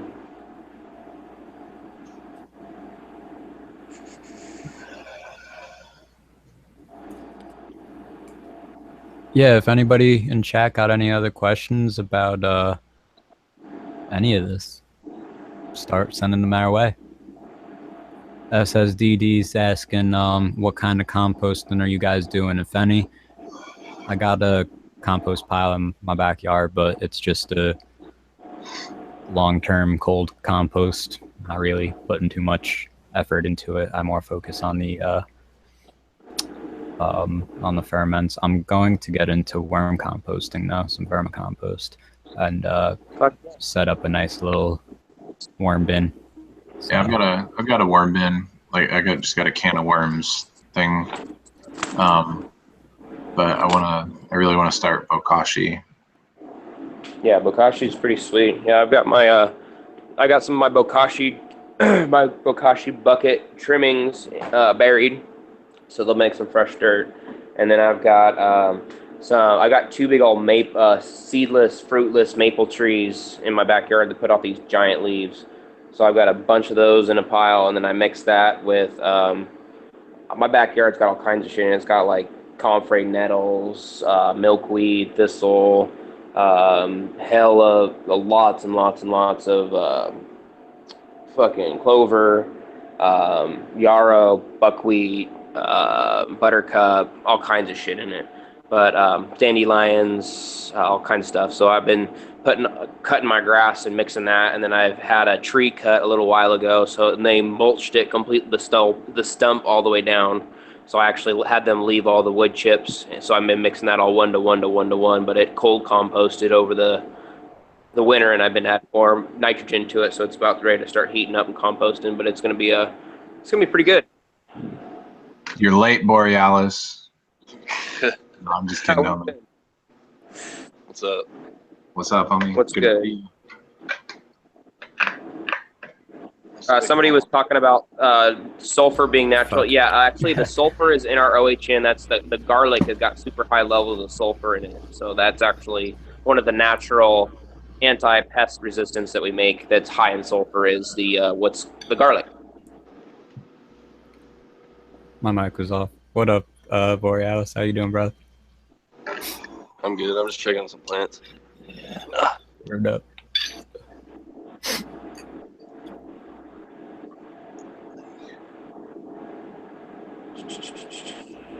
Have any of you guys ever made leaf mold with maple leaves?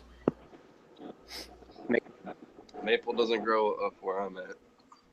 Yeah, I was like, I don't have any maple trees. Yeah, I don't think there's maple trees around here. Fucking a little call like GML or plant There builder. probably is, actually. They're fucking they're syrup and maple. Oh no, there syrup. definitely is. I'm fucking stupid. I probably have. I don't know. I don't pay much attention. What is it that you like to feed your worms, Borealis? The type of like you got leaves or some shit everywhere. Birch leaf? Yeah, birch. There you go. That's just part of the bedding. No, yeah, no. I just always was like, I don't have fucking trees to just go gather leaves from, so like cocoa coir, like horse manure for me. Oh shit. So I guess I'm just saying I'm jealous.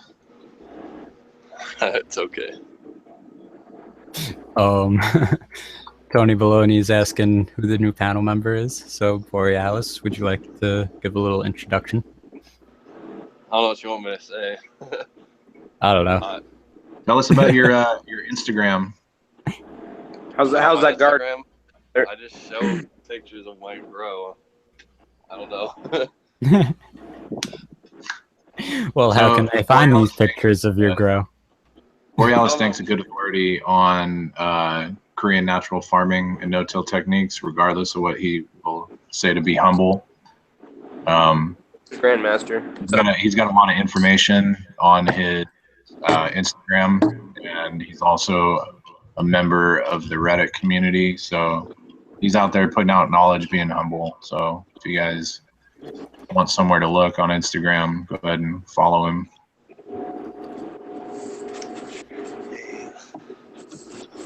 What's good, Grandmaster? Hey everybody, I just hopped in to say hi. How you doing, Grandmaster? Didn't see you there.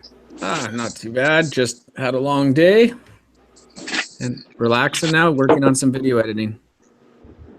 Nice. So I had the audio off earlier, but I saw in chat you guys were talking about tobacco. Did that actually get brought up or not on the channel? Yeah, we were talking about tobacco leaf. Tobacco stems for part of the ferment. Yeah, it's water soluble potassium, but you have to be careful with that because you're gonna cause some lockouts if you're not like watching how strong you're doing that. Another one of those ones like the horsetail. I thought you guys were talking about it as a pesticide, soaking it in water. I didn't hear, so I only saw in chat. Sorry. Years ago, I tried doing that when I was 13 years old. It was the first thing I used as a pesticide, soaking tobacco butts in water and spraying it on my plants.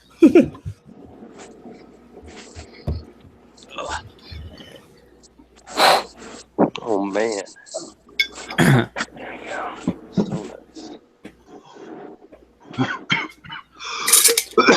How are things in your garden? What was that? How are things in your garden, Grandmaster? Just been busy. I was just overseeing some work being done, and yeah, just taking it.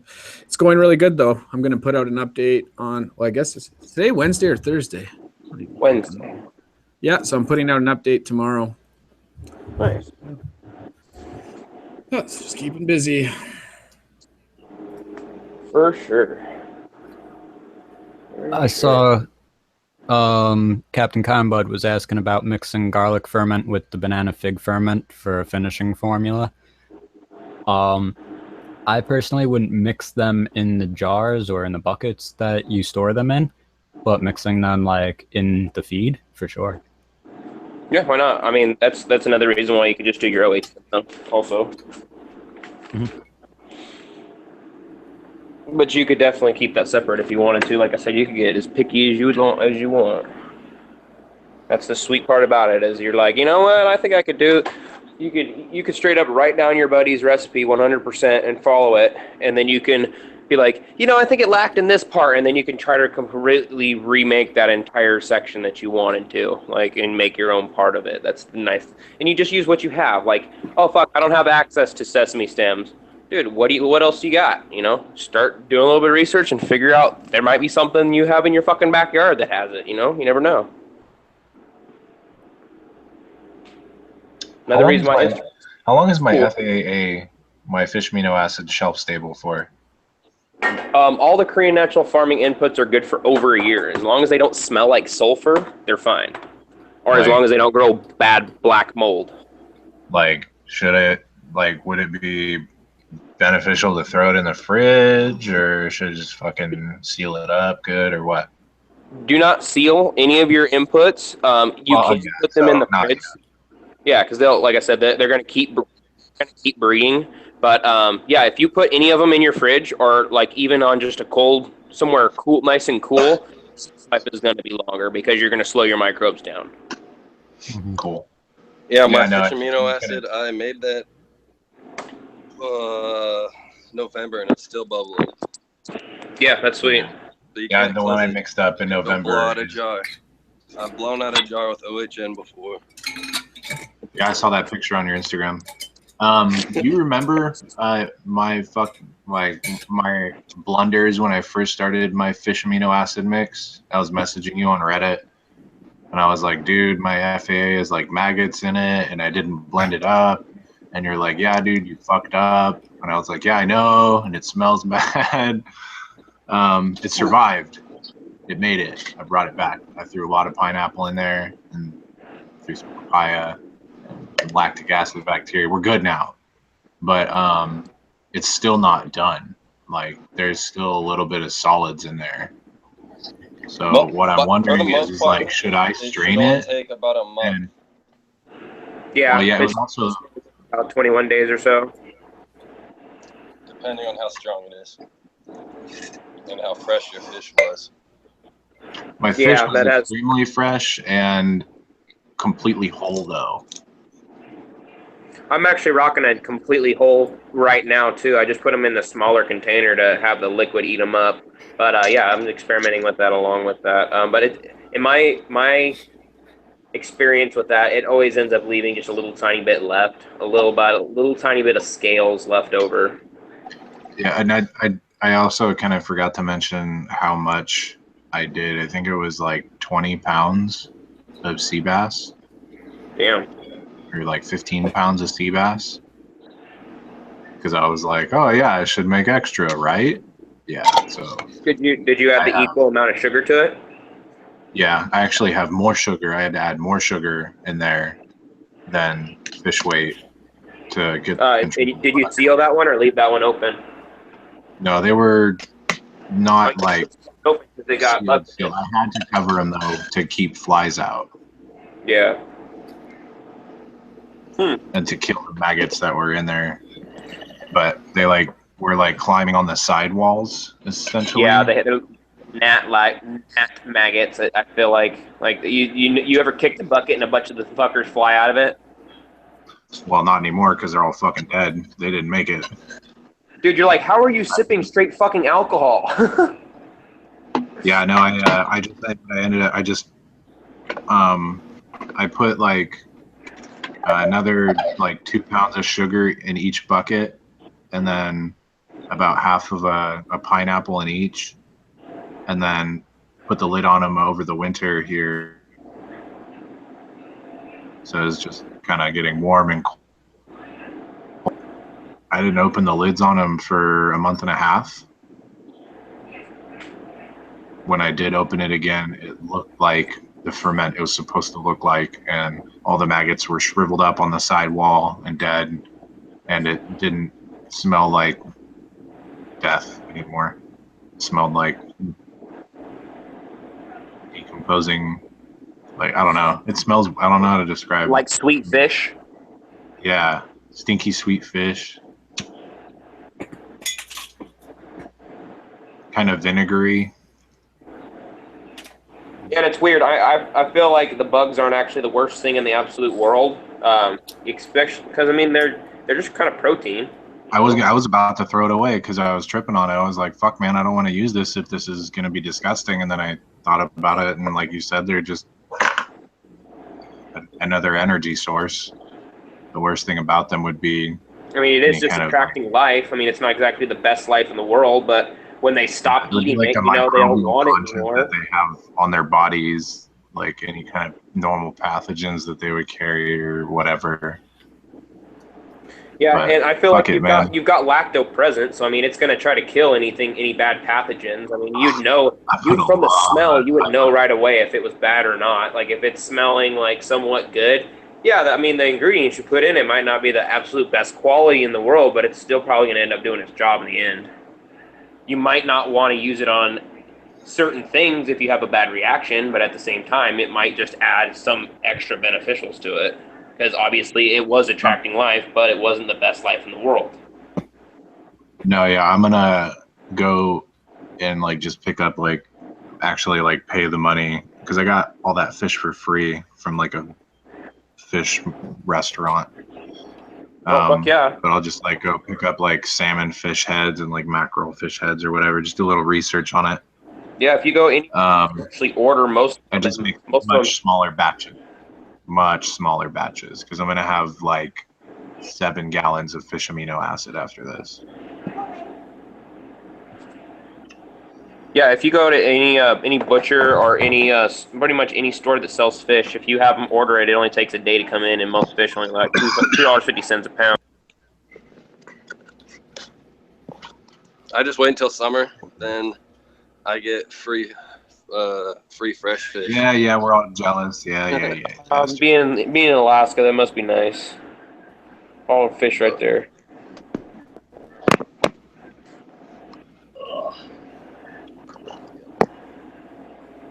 At least my son goes down during the summer.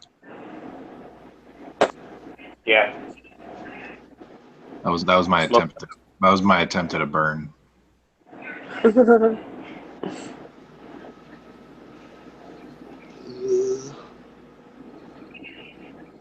How's everyone's gardens going? Oh fuck! I was about to mix up water. I gotta go feed my clones. I gotta get some cloning done. I got a bunch of males I gotta clone. Hey, Top dressing some barley right now. Since we kind of didn't get any input from you guys at the start of the conversation, Borealis and High Guy, what soil mixes are you guys rocking underneath the soil, underneath the ferments that you guys are putting on top? You might as well ask Borealis because basically straight build a soil recipe with like 50-50 cocoa peat. Basically, just build a soil.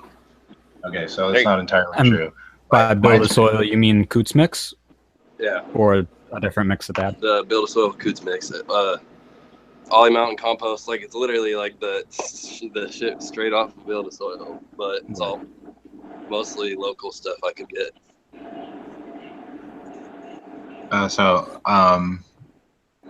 Yeah, I went on this new batch. Like I already told you, I went just pure cocoa on it, but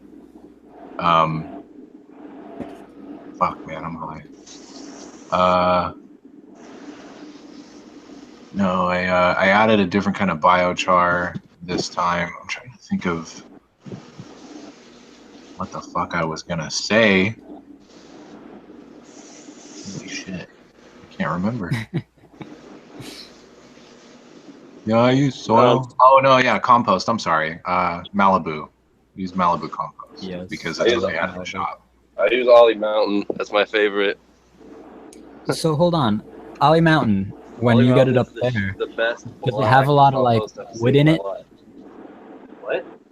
Does it have a lot of? I don't know if wood is the right word. I get splinters out the Hummus? ass when I use fucking Ollie Mountain. Is what I'm getting at.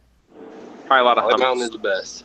Actually, it's probably got a lot of virgin forest in it. Word. I don't know. I just noticed that I get splinters that I got to pull out my hands all the time when I use the Ollie Mountain, which I don't get with Malibu or any other compost really. Somebody said, will my bedroom smell like death with organics? No. Maybe you really if you shouldn't drop smell some anything neem if you do seed KNF. meal. Neem seed meal fucking stinks, but that's just my opinion. You Somebody could said- use things what? that stink like the fucking cocoa, cacao chips or whatever. Those reek like chocolate for like 2 or 3 weeks, and then the smell Smell like a subsides. bad smell. Oh no, it almost made me like fucking throw up the first day. Somebody was also It asking, was disgusting. what role does mycorrhizite play with KNF inputs with all the water-soluble phosphate inputs? Do you guys feel it's still worth inoculating? Hell yeah. Mycos and Azos for the win all the way, for sure. I don't know. I use a lot of IMO3. Definitely. Yeah, I like BIM on top of it with it, honestly. I don't know. I I don't haven't really use a gotten lot the of extra book stuff. yet. I just try to stick to my soil and the inputs. Word. I haven't gotten the book yet, but I know that in the new Teaming with Fungi book, Jeff Lowenfels was saying that he was putting in recipes for doing on-farm cultivation of mycorrhizal fungi, and it was cheap as shit. So yeah, that recipe should be in there. I haven't checked yet, so if I'm wrong, it's because he fucking lied on that intentionally, but I doubt it. So go check it out.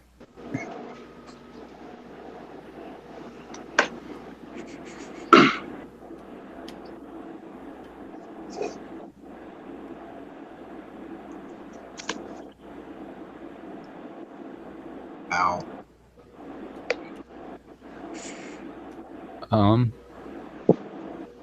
Yeah, shit. Any other topics anybody wants to cover? Anything anybody wants to touch on? Anybody on the chat got any questions about anything? No. Fucking Hayes is being a bully right now. Oh, Hayes is always a bully.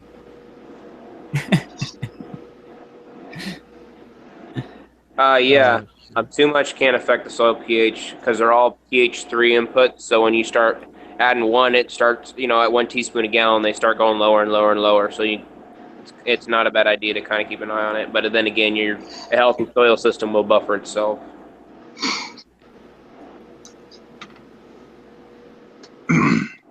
Bro, room glasses. Polarized sunglasses. Method 6.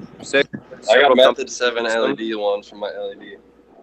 Yeah, I mean, there's all kinds of good ones. Are those the ones that just filter out the blurple? What? Are those glasses the ones that like filter out the blurple spectrum so your plants look normal when you look at them? Yeah. Yeah. Oh. Word. Yeah, no, excuse me. I suppose those would be definitely handy in that situation. But as far as like some type of like people or just eyeball protection, can't go wrong with polarized lenses. Doesn't necessarily need to be some fancy polarized Ray-Bans. You can get polarized protective eyewear, and that'll do you just fine.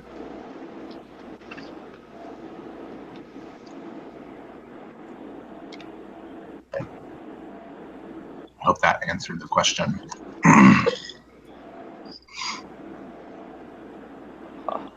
What? No, Tony, you gotta be lying. Colorblind correction glasses? That sounds wild. I need to see. Oh yeah, some actually, proof yeah. on that. Those that people are like, oh, I'm seeing for the Really? first time. Yeah, that's some weird shit. Hey, hi guy. Captain Combo wants to know how your lights handle I thought itself. I kind of haven't really put out an update on it. Like I took the video of like the lighting levels, but man, if I'm gonna be completely honest, I'll put it out there. I'm terrible at like editing videos and clipping them together and shit. So I just need to get a better microphone to record them straight through. But I will have like a comprehensive-ish enough video out. But if you go on my Instagram, I have like a picture that kind of shows it. I mean, if you say right now you want to see it, I guess I could show you. But I don't want to like hog the stream. You know what I'm saying? Does anybody else watch Trailer Park Boys? You know, J-Rock was my favorite animal. Dude, when they went to Europe, that was some funny shit. Way out of left field. That's why we love you, guy. All right, then I'll fucking hold on. I'm plugging HDMI cords. Dude, I think it's funny as shit. If you actually kind of pay attention, Ricky shows you how to take a fucking quarter-pound of weed and turn it into like fucking 10,000 plants. Oh yeah. Oh, that guy's gone. He'll be back. Yeah. Chat. Fielding your last questions. Looks like we're gonna be wrapping up soon, I'm thinking. Yeah. Unless there's anything else to cover. I'm back. Hello. Oh, let me present your screen.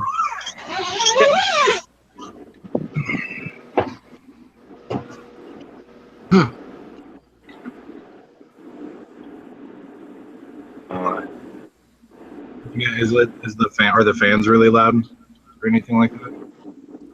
No. Okay. So yeah, the light's done, hanging. Only got 4 of them turned on right now, but show you.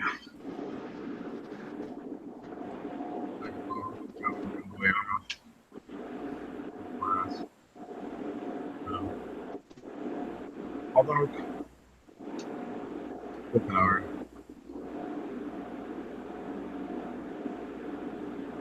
Right.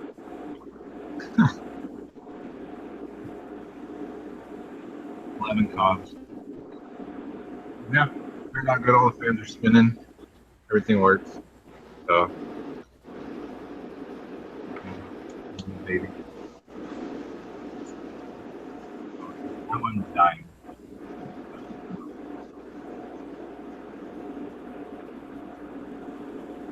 Oh. Yep.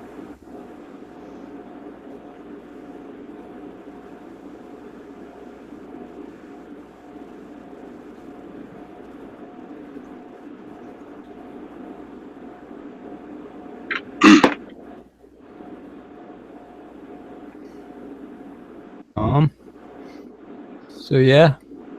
Did he I just like guess- cut out or something? Nah, No. I don't think so. I don't know. But yeah, any last words, anybody? Thanks for having us on again. Anybody needs any help or any questions, can comment on here, or you can check us all out on Instagram. The World's One Shot, or The World's Last Hope, all underscores in between, all undercase. Yeah, everybody's on there. Just check us out.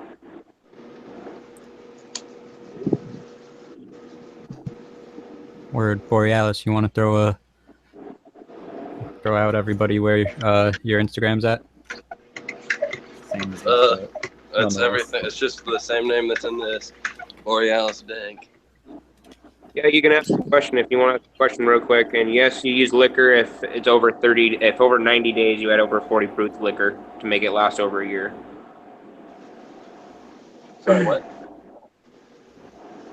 Someone in the chat was asking a question real quick before we went. Somebody asked, do you use liquor for your OHN? Yes, you use liquor after you're done with your fermentation. After you, if it's going to last more than 90 days, you add over 40 proof liquor to it. I usually don't, but that's just because I use vinegar. But same difference. Does the same thing. Just throw my shit in the fridge. That works. Yeah, hold on. You want to see this? I've dedicated a portion of my fridge. Ferment. That's where they live. Kelp. It's a decent little portion. Kelp. You know, your OHN. I got all kinds of shit in here. It's mostly OHN. You got your bread. Extra grainy. That's what I made the French with. TCTV cribs. Right. And nobody else make French toast like me. This is where the magic happens. Yeah, right here in the kitchen. This vanilla extract. McCormick, homie. Shit. What Yeah. are I don't. What is it? What is a? Let me. A kudzu? Kudzu? Oh, kudzu. Yeah, that's a great. That's great for FPJs. Yeah. But yeah, I think we're gonna call it a day here. There may be some impromptu. I pronounced that horribly.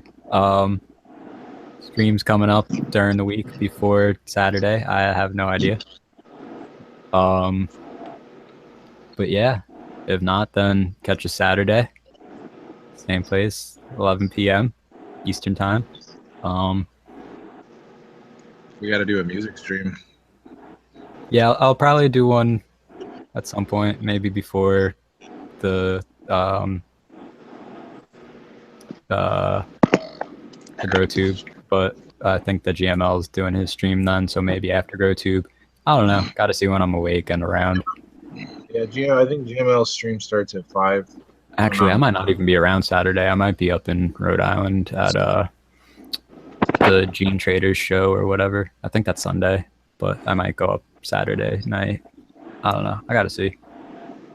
But if that's the case, then maybe I'll stream with Mel. I don't know. We might have a cool show on Saturday if that's the case. We'll see.